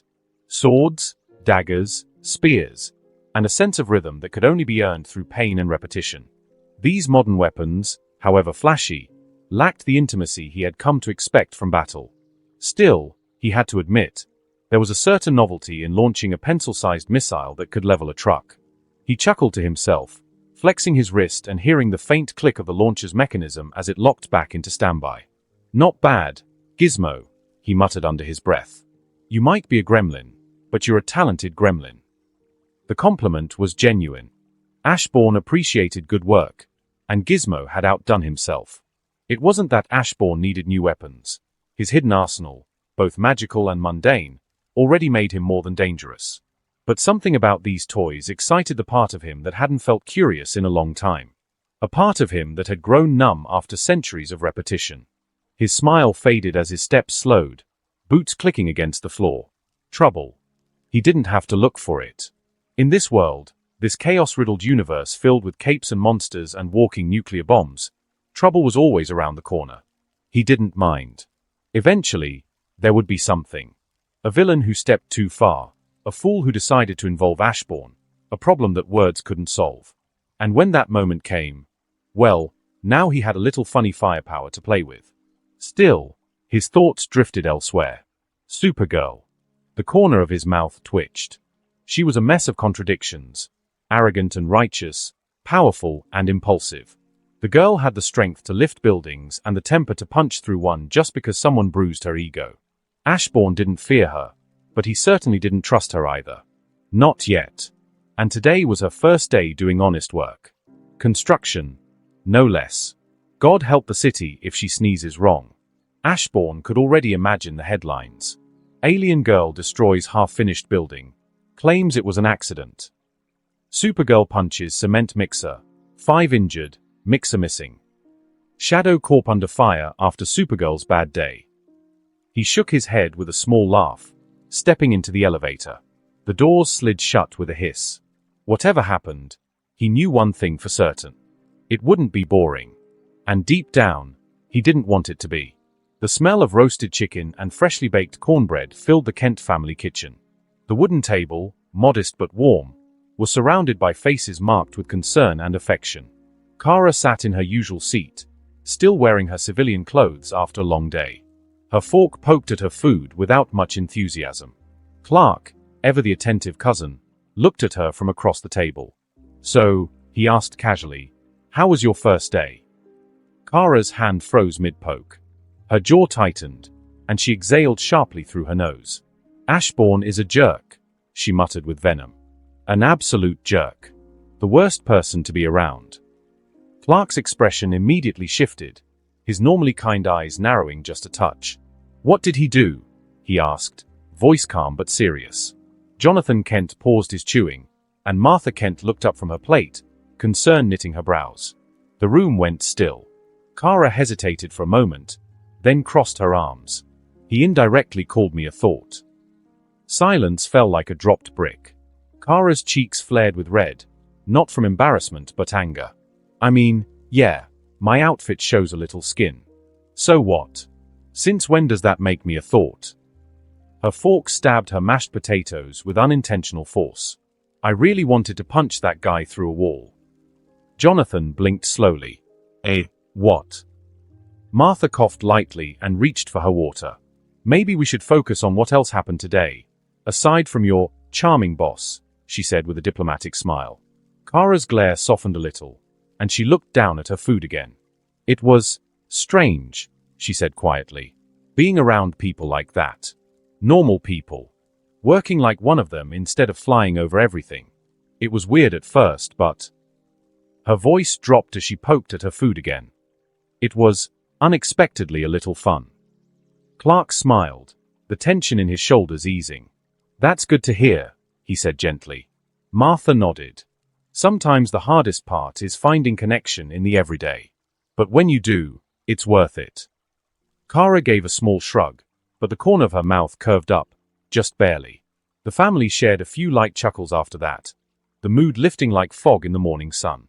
Even with her complaints, it was clear to all of them, Kara had taken the first step into something new. Something human. Elsewhere, across the city, Ashbourne sat at his desk, eyes scanning the report on his tablet with an almost bored expression. He leaned back in his chair, exhaling through his nose with mild disappointment. No incidents, he muttered to himself. No structural damage, no traumatized co-workers, not even a cracked sidewalk. He closed the file and tossed the tablet onto the desk, rubbing his temple. Sure, he was glad his employees were unharmed. That much he could admit. But still, after all the trouble he'd gone through, the carefully crafted setup, the passive-aggressive outfit swap, nothing? How utterly anticlimactic, he mumbled with a disappointed look. He glanced at the wall clock. Well, there's always tomorrow. Time had a strange way of slipping by when things were calm. It had been a month since Kara's first day at Shadow Corp's construction division. The fire of her initial anger had cooled into something much more productive. Ashbourne hadn't crossed paths with her since that chaotic first day, and to most, it would have seemed like he'd forgotten about her entirely. But in truth, he simply let things play out. Kara, under the supervision of her direct boss, Mr. Halley, settled into her role seamlessly. She no longer stuck out like an alien among humans. Instead, she moved with her team, listened, joked, and even laughed during breaks. The work was grueling, repetitive, and physical, just what she needed. Most surprising of all was her growing rivalry with Mammoth. The towering, soft-spoken hulk of a man rarely showed much interest in anything outside of lifting things and doing his job. But Kara's unexpected drive, her need to outpace, outlift, and outperform lit a spark in him. At first, he silently matched her efforts. Then she responded by pushing harder. The two now had an unspoken competition. Who could move the most steel, patch the most concrete, finish their section first? Their co-workers watched the daily contest with a mix of amusement and awe. Halley, for his part, kept his thoughts to himself, though he may have quietly adjusted project timelines to accommodate the growing productivity. Meanwhile, Ashbourne kept to his routines. The halls of Shadow Corp saw him often, but never for long. Every few days, he disappeared, sometimes out of state, sometimes just to another corner of the city. Always with some random reason, visiting some entertainment place, checking on the progress of some division, or visiting some restaurant. And sometimes, his route took him back to Jinx. Their nights were vivid, fleeting, and wrapped in silent understanding. He felt no need to string her along with promises or warmth, and she didn't seem to want them. What they had was simple, transactional in nature, yet not without its mutual enjoyment. Jinx was passionate, wild, and delightfully unpredictable. Their sessions weren't born from love, just simple fun. Ashbourne sometimes mused on how this all started. Making her his maid had been little more than a passing thought, a convenient solution at the time. Now it had morphed into something far more entertaining than he had expected. Peace, as always, was fleeting. For Kara, that truth slammed back into her life in the form of a sudden summons from the one person she had gone a whole month successfully avoiding, Ashbourne. The message had been brief, annoyingly polite, and entirely unwelcome. She was to report to his office immediately. She almost ignored it on principle, but the fact was, she was still bound by the agreement. Community service or not, she had to at least pretend to follow protocol. With a sigh that could have bent steel, Kara threw on her work jacket and took the elevator up to the boss's floor. When she stepped into the sleek office, Ashbourne was hunched over his desk, fingers flying over keyboard, screens flickering around him. He didn't even look up until she was halfway to the desk. Then he stopped, smiled as if nothing had changed. "Well, if it isn't our newest star employee," he said with that infuriatingly calm tone. "How have things been?" Kara folded her arms, a scowl already forming. "Things were good, until I had to see your face again." Ashbourne didn't flinch. If anything, his smile widened. "Glad to hear that. And for what it's worth, I like your current outfit more. Much more fitting for the kind of work you've been doing." She gritted her teeth. Ever since their last interaction, she had ditched her superhero costume while working. Blue jeans, orange and blue vest, construction gloves. It made her blend in more. Made her feel like part of the team. But hearing him say it made her skin crawl. "Don't push your luck," she said, her tone sharp. But he didn't take the bait. Instead, He spun one of his monitors around to face her. Relax. I didn't bring you here to comment on your fashion. I received your performance review from Mr. Halley, and I wanted to go over your compensation. Kara blinked. Compensation. Her brows knitted together. This is community service. It's not that simple, Ashbourne replied, tapping the screen. You were expected to match the output of a regular human for a year. But according to this, he gestured to the graphs and spreadsheets, you've done more than 10 times of that. Your involvement saved a considerable portion of our housing charity fund. And since that fund was earmarked for paying workers, well, you've earned it. Kara leaned forward despite herself, eyes scanning the breakdown. There were dates, task records, efficiency charts, even a small footnote, deduction, one office monitor destroyed, replacement cost, $782, that made her frown. It was real. Concrete.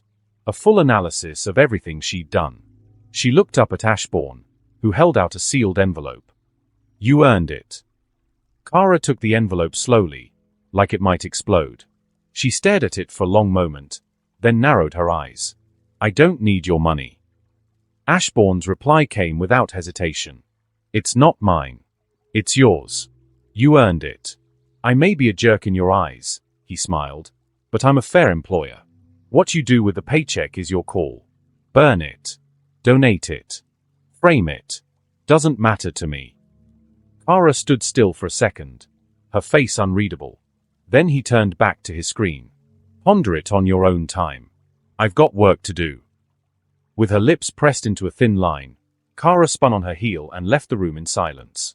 Once outside, she looked down at the envelope in her hand. The name Supergirl was printed on it. Inside was a number that made her breath hitch. The kind of paycheck her cousin Clark would earn after 6 months of full-time journalism. It felt wrong. But it also felt right. The spreadsheet, the data, it wasn't flattery. It was math. She had worked for this. And that was the first time in her life where doing something as a normal person, without a cape, had brought her this kind of internal conflict. The envelope weighed more than paper should. The Kent farmhouse was quiet that evening, bathed in the soft golden hue of the setting sun.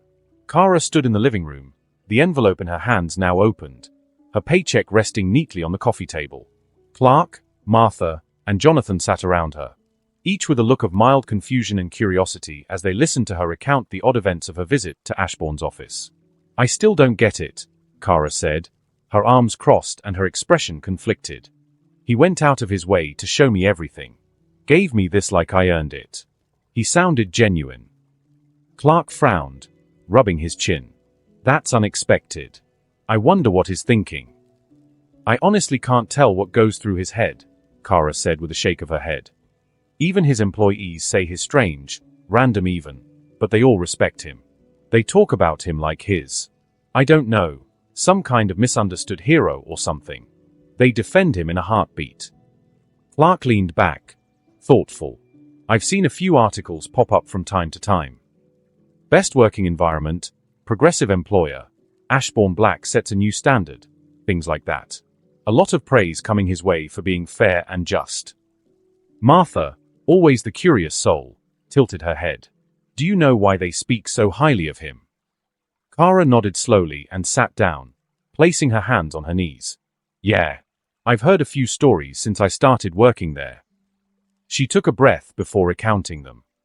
There was one guy, who used to be a small-time villain. He told me he and his friends once tried to kidnap Ashbourne, but they failed miserably. The thing is, Ashbourne didn't press charges. Instead, he offered them jobs, good-paying ones, jobs that matched their skills. And when they visited his house one day totally uninvited, they got too rough and almost hurt him. You know what he did? He laughed it off and let them sleep there. Now, that guy calls him Fearless Boss like he's some kind of legend. Clark raised an eyebrow.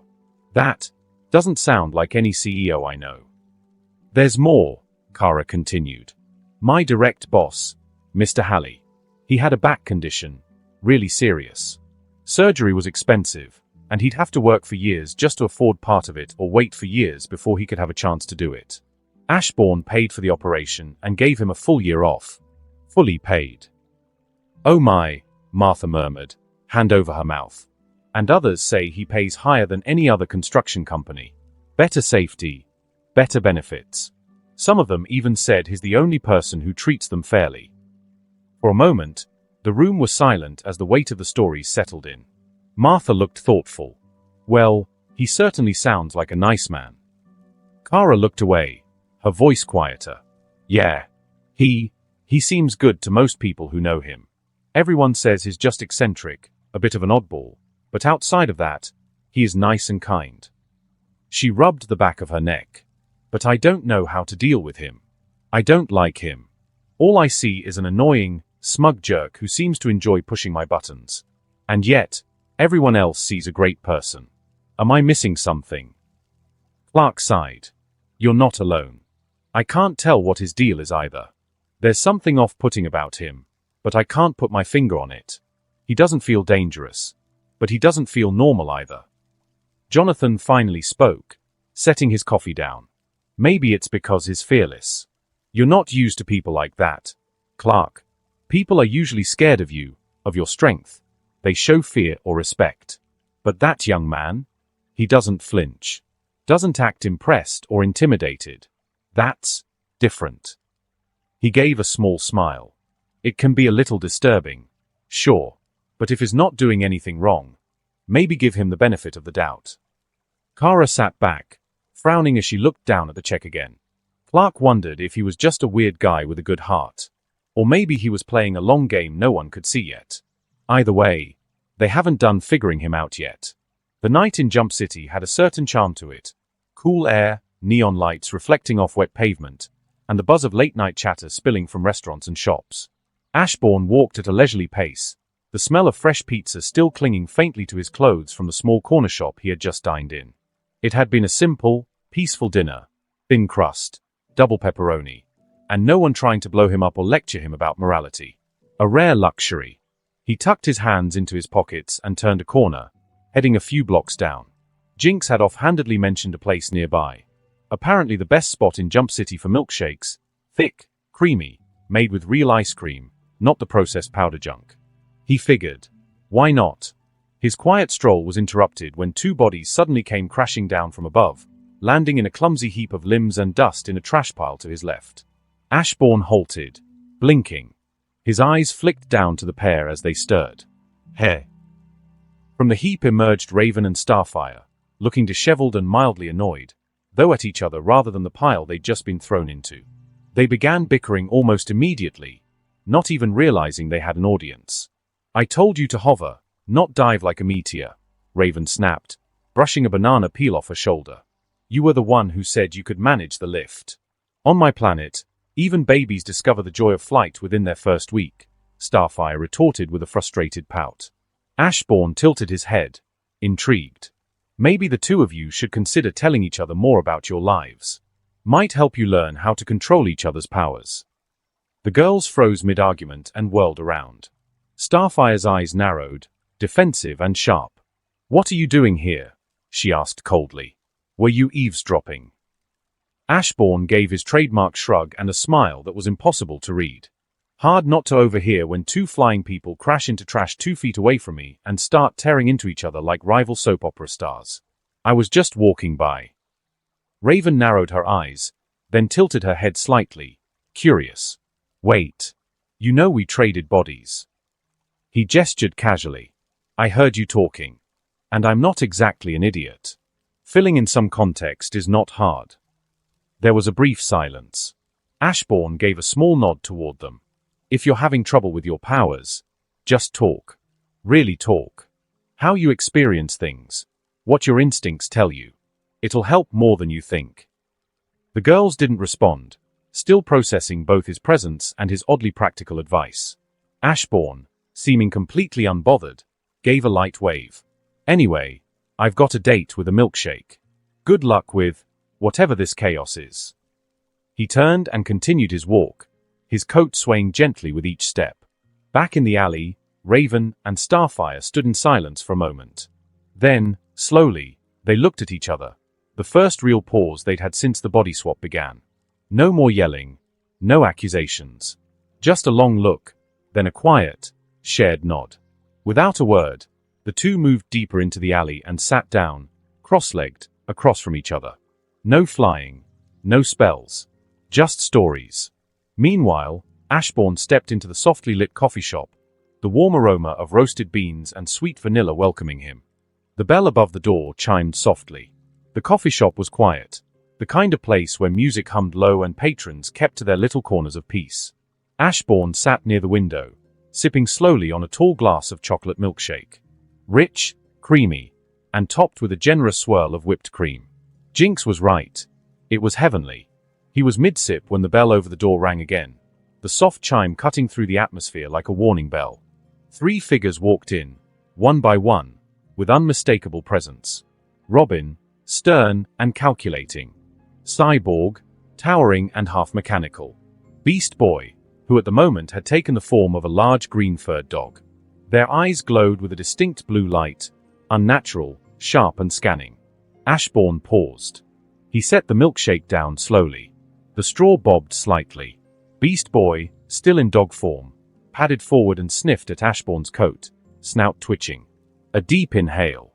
Then another. Ashbourne stared back, unmoving, calm as ever. Robin crossed his arms. Cyborg loomed behind them. Ashbourne finally spoke, dryly, "If this is about the milkshake, I'm not sharing." Silence. Then, without warning, Cyborg stepped forward, arms out. Ashbourne blinked once before he was wrapped in a full-blown bear hug, the kind that creaked bones and crushed personal space into oblivion.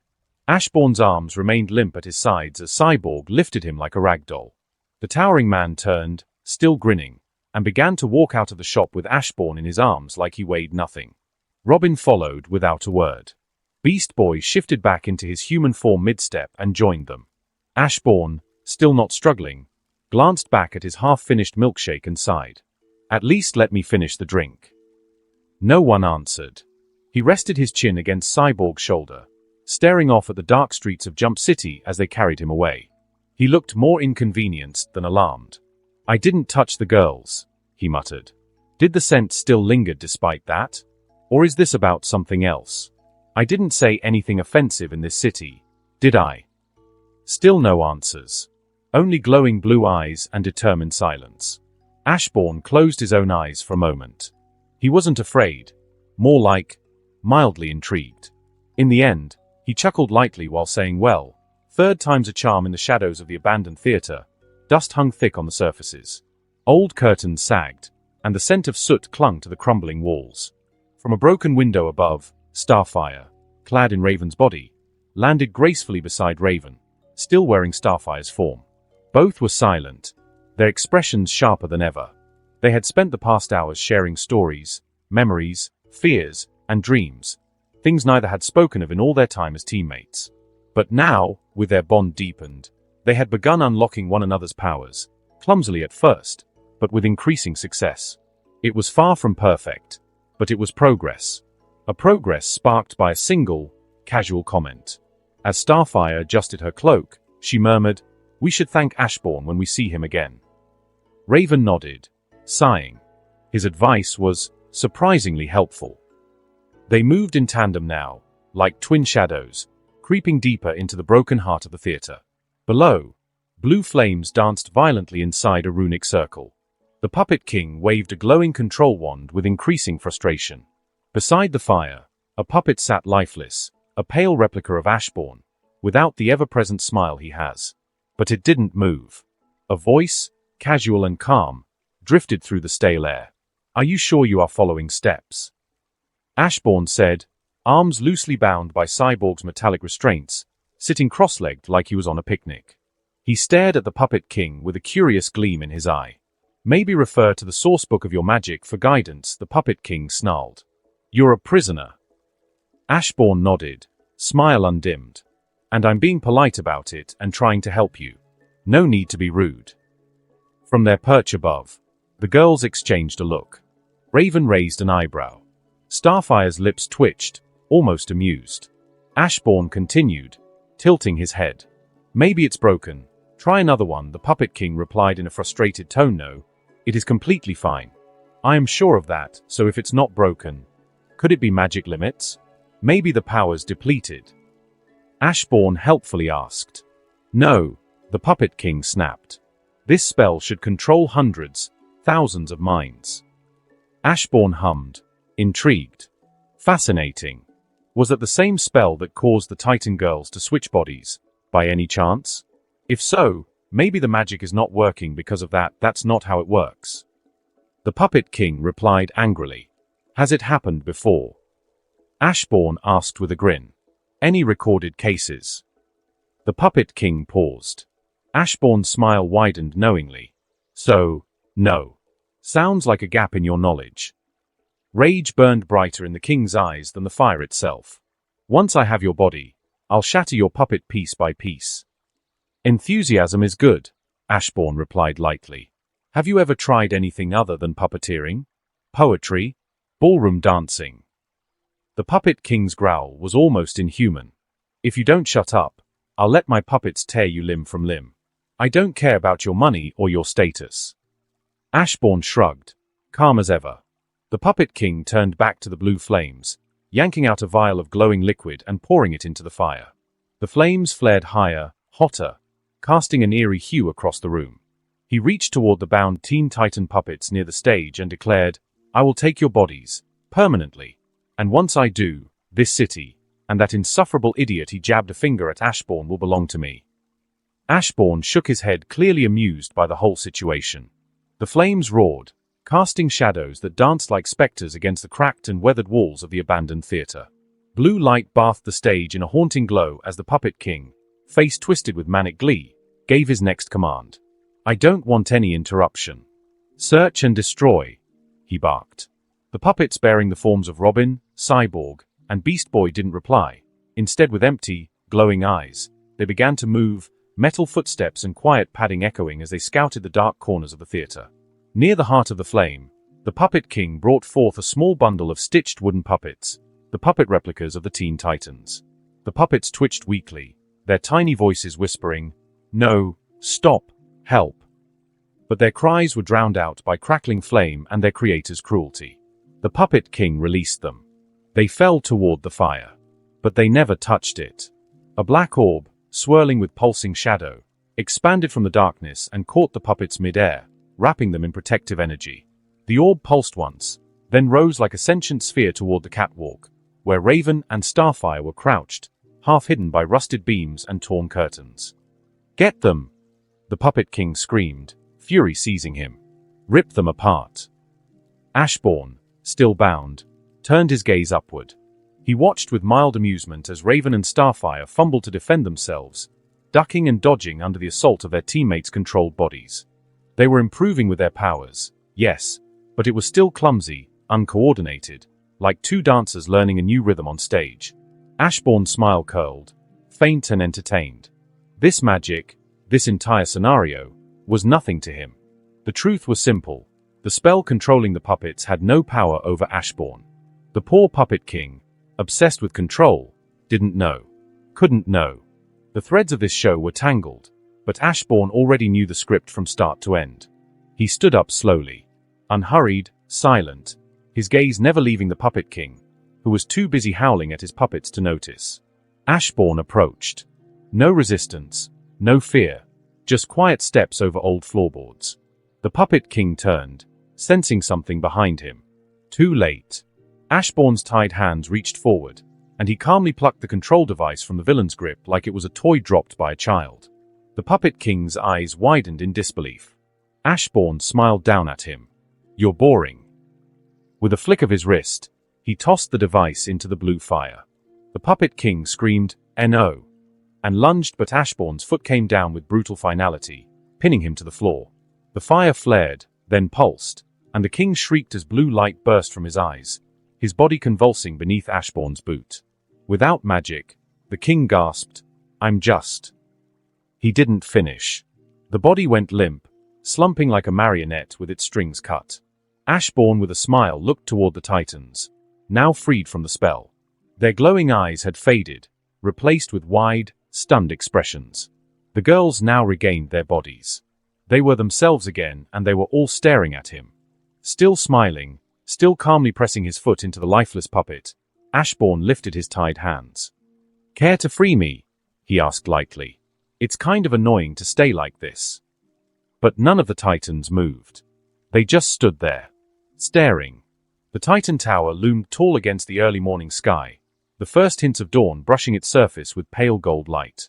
Inside, the team returned, exhausted but silent, their steps echoing through the halls as they trudged toward the common room.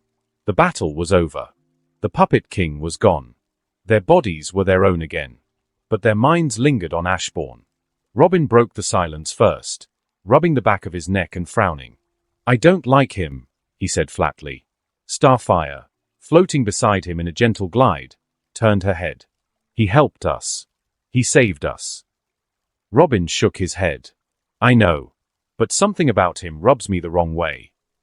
Beast Boy flopped onto the couch, shifting back into human form with a sigh. Dude's got nerves of steel, though. I legit thought the Puppet King was going to go nuclear on him. And the dude just sat there, calm and smiling. He was even brainstorming magical theory with the guy holding him prisoner. Cyborg, leaning against the wall, looked at Raven. Speaking of which, why didn't the magic work on him? Any clue? Raven folded her arms. I'm not sure, she admitted. I don't know how the Puppet King's magic actually works. But it could be what Ashbourne suggested. The magic was weakened by the body swap incident. Maybe it was stretched too thin or disrupted somehow. It's not impossible. Robin narrowed his eyes. Convenient. Beast Boy chuckled. Maybe you just don't like him because he shot your mentor in the... Robin froze. Starfire gasped. Oh my. Cyborg burst out laughing, and even Raven's stoic facade cracked with a faint smile tugging at the corner of her lips. Too soon. Beast Boy grinned. Robin slowly turned his head, glaring. Yes. As the laughter died down, Raven drifted away toward the windows, her gaze settling on the horizon, where the first real sunlight began to spill across the sea. Inside, her thoughts stirred. The magic didn't work on Ashbourne. And not just because of the body swap, maybe. There was something else. A darkness. Not evil. Not chaotic. But calm. Deep. Unfathomable. Something she felt only the moment he stepped near her. But she had no proof. No evidence. Just a feeling. A shadow whispering at the edge of her perception. She couldn't accuse him, not after he helped them, not after he'd risked himself, however casually, to stop the Puppet King. Still, there's something inside him. Something she doesn't understand. 3 months had passed in a blur of blueprints, scaffolding, and sweat. Under the banner of Shadow Corp's construction division, Supergirl had spent her days hauling beams, welding plates, and pouring concrete faster than any machinery could. Today marked the end of the project, a collection of sturdy, clean buildings meant to house the poor and homeless, and it had been completed in record time. The work crew gathered in the courtyard, proud and exhausted. Mr. Howley, Mammoth, Supergirl, and dozens of other workers stood side by side, their faces beaming under the mid-morning sun. Supergirl's smile was the brightest of them all. This wasn't about heroics or capes, this was real change, and she had been part of it. Then, the man behind it all stepped onto the scene. Ashbourne, sharp in his black suit, arrived with his ever-present assistant Rex beside him. His gait was calm, composed, and every step made the camera crews snap their shutters in rapid fire. He moved toward the red ribbon at the entrance of the building, raised the ceremonial scissors, and with his signature, effortless smile, snip, the ribbon fluttered to the ground. Applause erupted. The workers cheered. Cameras flashed. It was a moment of celebration. And then chaos. A van barreled down the street, swerving wildly before coming to a screeching halt. It spun, tires squealing, and the back doors burst open. Masked gunmen, armed to the teeth with machine guns, poured out, weapons raised. The crowd froze in terror. Ashbourne's smile faltered only slightly as one brow rose, curious. On your knees, barked the leader of the group, a tall man with a simple pistol and a commanding presence. His voice was like iron, but he didn't get to enjoy his intimidation for long. In a flash of orange and blue, Supergirl launched herself forward, her fists faster than the eye could follow. 1 blow, 2, 3, every gunman was down before they could react. She landed, cape fluttering behind her, and stood proudly. This is the worst place to commit a crime, she declared with fire in her voice. The crowd erupted in cheers, grateful for her protection. Then the leader rose from the ground, rubbing his jaw. "You hit as hard as your cousin," he growled. Supergirl blinked. Still standing? She didn't have time to wonder. Her fists tightened. The man grinned, grabbing his shirt and tearing it open. Beneath was not skin but metal, gleaming with artificial joints. In the center of his chest, a green rock pulsed. Kryptonite. Her eyes widened. Metallo. The next punch knocked her off her feet. The one after that split her lip. Every strike from him drained her. Pain surged through her bones like venom, weakening her by the second. She tried to fight, but her limbs felt like lead. Supergirl. Mammoth roared, charging like a freight train. He collided with Metallo, knocking him off Supergirl. The villain skidded back, grunting, but was already preparing for more. Ashbourne stepped forward, gaze sharp. "Everyone, evacuate now." The crowd finally snapped out of their fear, his voice slicing through the panic like a blade.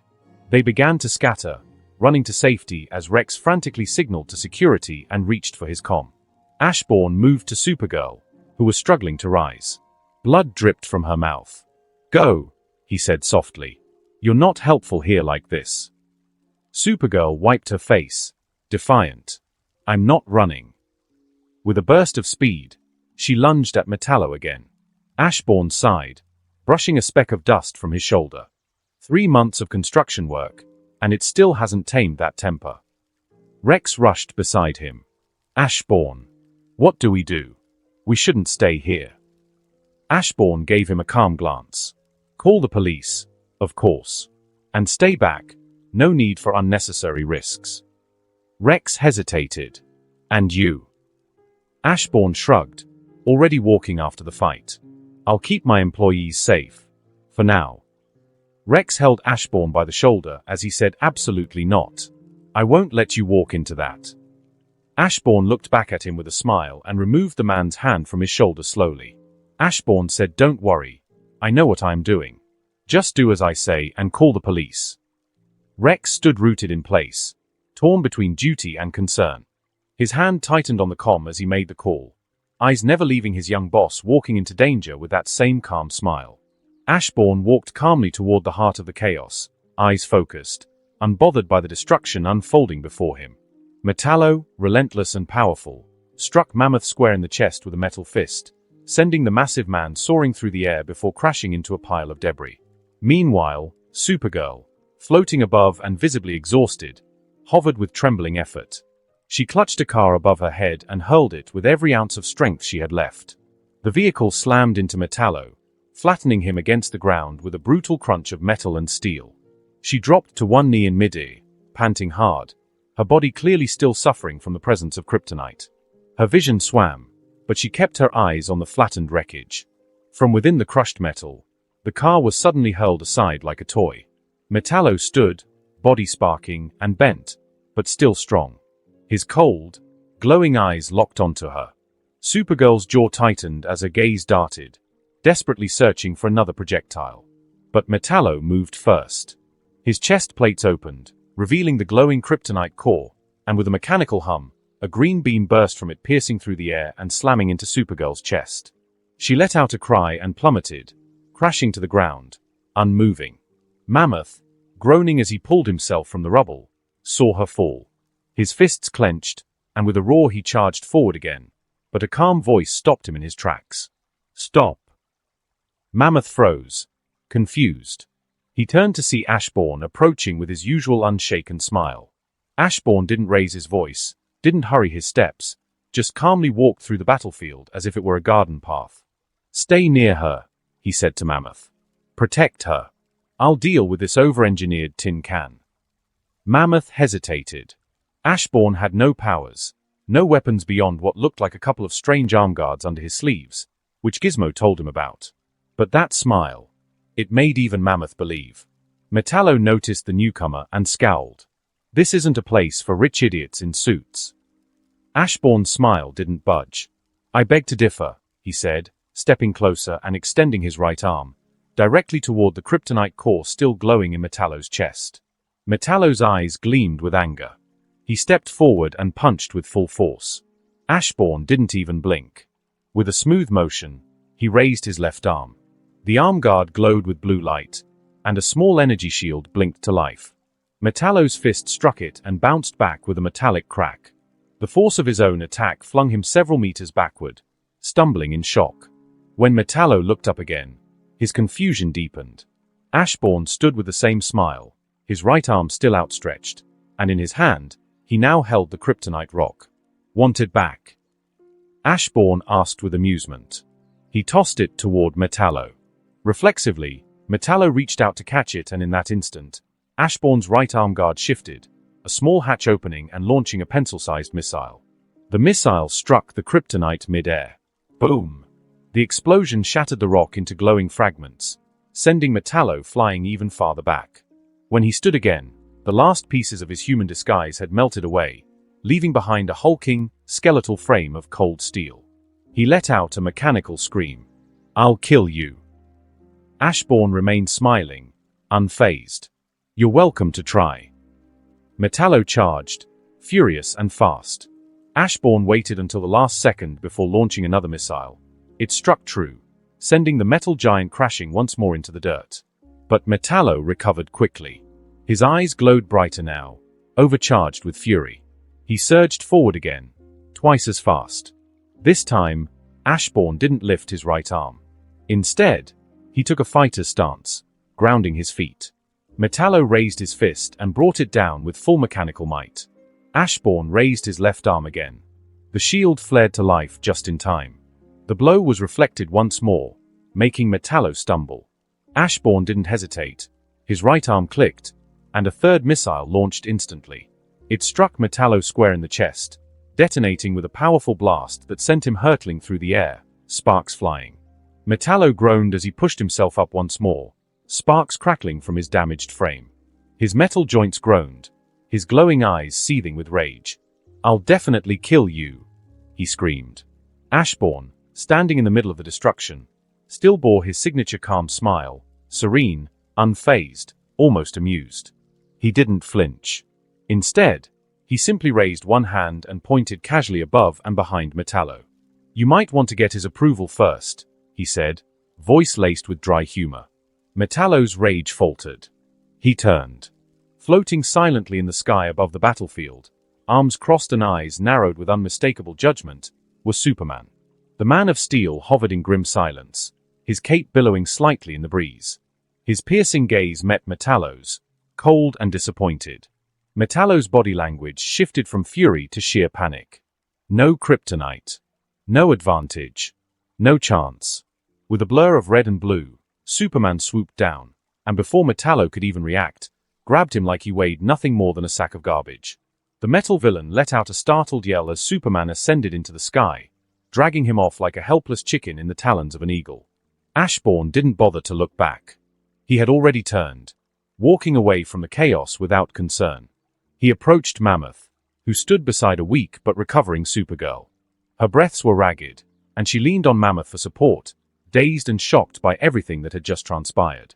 Ashbourne gave a satisfied nod. "Told you I'd handle it."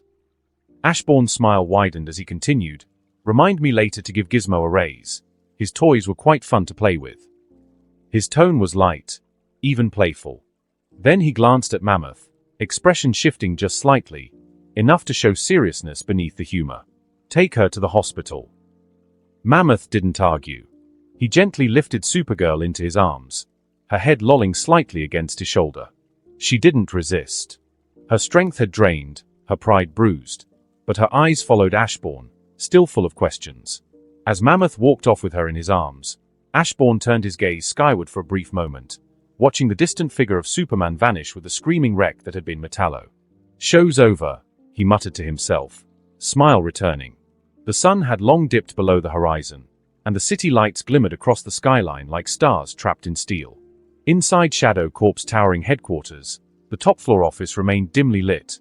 Only the soft glow of a monitor and the shifting cityscape outside provided illumination.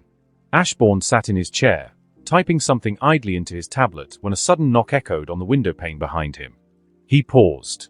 He stood up and turned around to see Superman floating outside, cape rippling in the high-altitude wind. Standing behind him on the balcony was Supergirl, still in her construction uniform, a few dried smudges of blood and dirt hinting at the earlier battle. Ashbourne opened the window while saying, "Are you allergic to doors?" Ashbourne smiled faintly and added, "If so, I can ask the biolab to whip up a cure. Can't have the city's protector being defeated by a doorknob. Now can we?" Superman hesitated. For a brief moment, a flicker of awkwardness passed across his face before he offered a strained smile. "Next time, I'll come through the front door." Ashbourne gave a satisfied nod, still smiling. "Glad you have no such allergy." Supergirl stepped forward, her expression sincere. "Thank you for earlier. You saved me. I'm sorry for acting so reckless." She glanced down at her scuffed boots, then looked back up. "You were right. Working with other people has helped me more than I expected." Ashbourne's expression remained unchanged, his smile the same. He inclined his head. "You're welcome." Superman landed gently beside his cousin, his voice calm but firm. Metallo wasn't attacking at random. He was hired to kidnap Kara. If you hadn't intervened, he might have succeeded. Superman paused for a moment, then continued, "I arrived too late because was dealing with a tornado near the coast." Ashbourne nodded and asked, "Do you know who wanted her kidnapped?" A shadow passed over Superman's face. His eyes narrowed. "Not yet. We couldn't trace the contract. But I suspect Lex Luthor." He said it while carefully watching Ashbourne, eyes reading every twitch, every breath. Ashbourne remained unreadable. He merely nodded. "Perhaps. That aligns with Lex's usual style." Superman crossed his arms. "I warned you about Luthor. He's a criminal. A dangerous one." Ashbourne chuckled under his breath. "I'm aware." Supergirl tilted her head. "Then why are you still working with him?" Ashbourne gave a small shrug. "This and that are unrelated. I don't mix things up. Whatever villainy Lex chooses to indulge in his personal time has nothing to do with his business." Superman stepped closer. "He mixes them. Eventually, it'll drag you down too." Ashbourne's eyes flicked up, calm and sharp. "Then we'll have to wait and see. I know how to deal with Lex if that time comes." For a long moment, Superman was silent. Then he said, more softly, "He'll ruin your name. You shouldn't associate with someone like him." Ashbourne offered a smile, not mocking, not dismissive, but still detached. "I'll keep that in mind." Superman, seeing no point in continuing this, turned to the other matter. "If you don't mind asking, where did you get these armed guards used to fight Metallo?" Ashbourne answered causally. "Gizmo, an employee I have, was concerned after the Joker incident, so he made them and insisted that I keep them with me for safety. I have been hoping to use these toys for months now, and Metallo gave me the opportunity." Superman nodded. He knew about the young tech genius and just wanted to confirm if he was the source. With nothing else to speak about, he exchanged a look with Supergirl. Then, without another word, Superman turned and took off into the night sky. Supergirl was about to follow, but hesitated for just a moment. She looked back at Ashbourne and gave a small smile. "My name's Kara, by the way," she said. "You can call me that." Then she turned, and with a powerful leap, joined her cousin in the sky, two aliens disappearing into the stars. Not long after that, Ashbourne received a message from Jinx: "Come back home tonight. Everyone's going to be around." Ashbourne raised an eyebrow. "Everyone?" He was intrigued. Later that night, the towering Shadow Corp HQ faded into the background as he arrived at a home. Inside, the living room buzzed with low chatter and bursts of laughter. Mammoth, Gizmo, Billy Numerous, and KWKK were all there, scattered around the couch and kitchen, snacking, joking, and waiting. The moment Ashbourne stepped in, all eyes turned to him. Mammoth, the closest, greeted him with a grin and a powerful pat on the back. "There he is." Mammoth said, "I told them what you did. You stood up to Metallo, and you kicked his shiny metal butt." Ashbourne smiled, folding his arms casually. "Technically, it was Gizmo's work." He nodded toward the tech genius. "Very impressive, by the way. Expect a raise at the end of the month." Gizmo, who had been lounging with a soda in hand, suddenly sat up straighter. "Ha! Of course, it was impressive.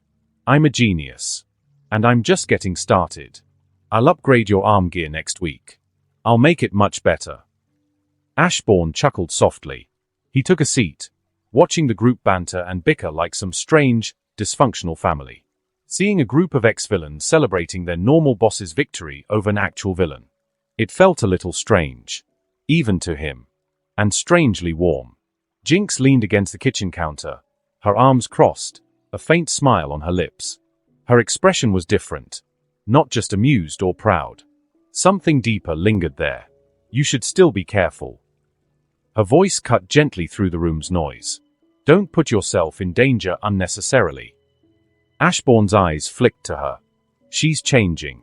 The thought settled in his mind with a soft certainty. She's developing attachments, emotions. To him. He didn't want that. He made a mental note. Something cold and calculated under the warmth of the moment. Reduce their sessions. Maybe stop them altogether. For both their sakes. But for tonight, he'd sit among them, a strange collective of reformed villains and outcasts, laughing and reliving a simple victory. For now, he'd enjoy the moment. High above Earth, the watchtower floated in quiet vigilance, a symbol of peace built on steel and trust. Within its halls, two of the most respected heroes in the world stood side by side, gazing through the large glass panel that offered a view of the Earth below. Superman's cape shifted gently behind him as he stood, arms crossed, his eyes distant. He fought Metallo, he said, breaking the silence. To protect Kara. Batman, standing beside him, remained still, his gaze not leaving the Earth. Superman continued. He held his own. Took the kryptonite from Metallo and destroyed it before he could use it again. He even ensured the civilians and Kara were safe. Batman turned slightly, his jaw tight with thought. And what do you think of him? Superman hesitated. I don't know anymore. He frowned. His partnership with Lex Luthor is a massive red flag. Lex doesn't involve himself with anyone unless he can use them. But Ashbourne's not a villain. He has a moral code, clear and sharp, even if it's not what we're used to. Batman remained silent, allowing him to continue. His attitude is strange. He doesn't get angry. Doesn't seem afraid. It's like he's always a step ahead of everyone. Like, nothing touches him. And that makes it hard to trust him. Batman finally turned away from the glass and walked toward the console, fingers brushing against the controls. I looked into him.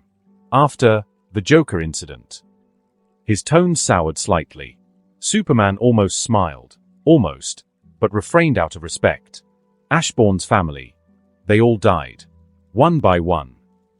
Batman's voice dropped lower. Father died of illness. Mother followed. Grief. Mostly. Uncle and cousins. Killed by a Gotham gang. And his last living relative, his last uncle, died in a devastating lab accident. Superman looked at him sharply. That's a lot of loss. Batman nodded once. I think he has trauma.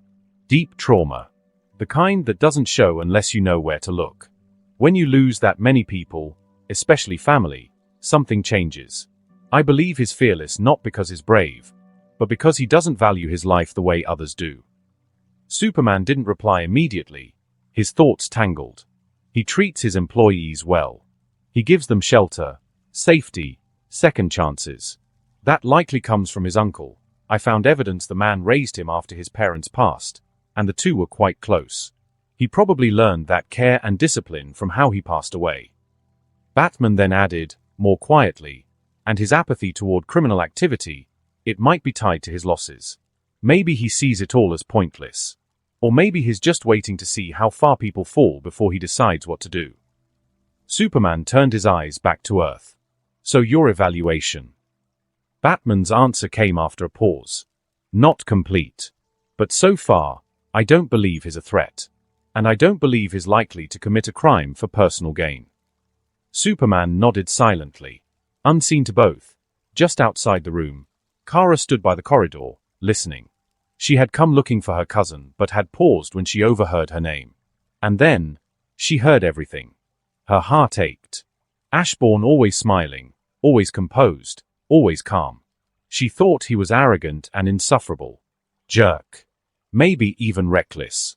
But now, Maybe the smile was a mask. Maybe that's how he coped. And maybe, just maybe, he was like her. He lost everything he grew up with and felt all alone in this world. Kara lowered her head. She didn't pity him. She understood him. And that concludes this episode. If you enjoyed it, I'd seriously appreciate it if you could leave a like on the video, as it genuinely helps out a lot and keeps me going. Plus, it takes only 1 second. That said, have a wonderful day. See you in the next one.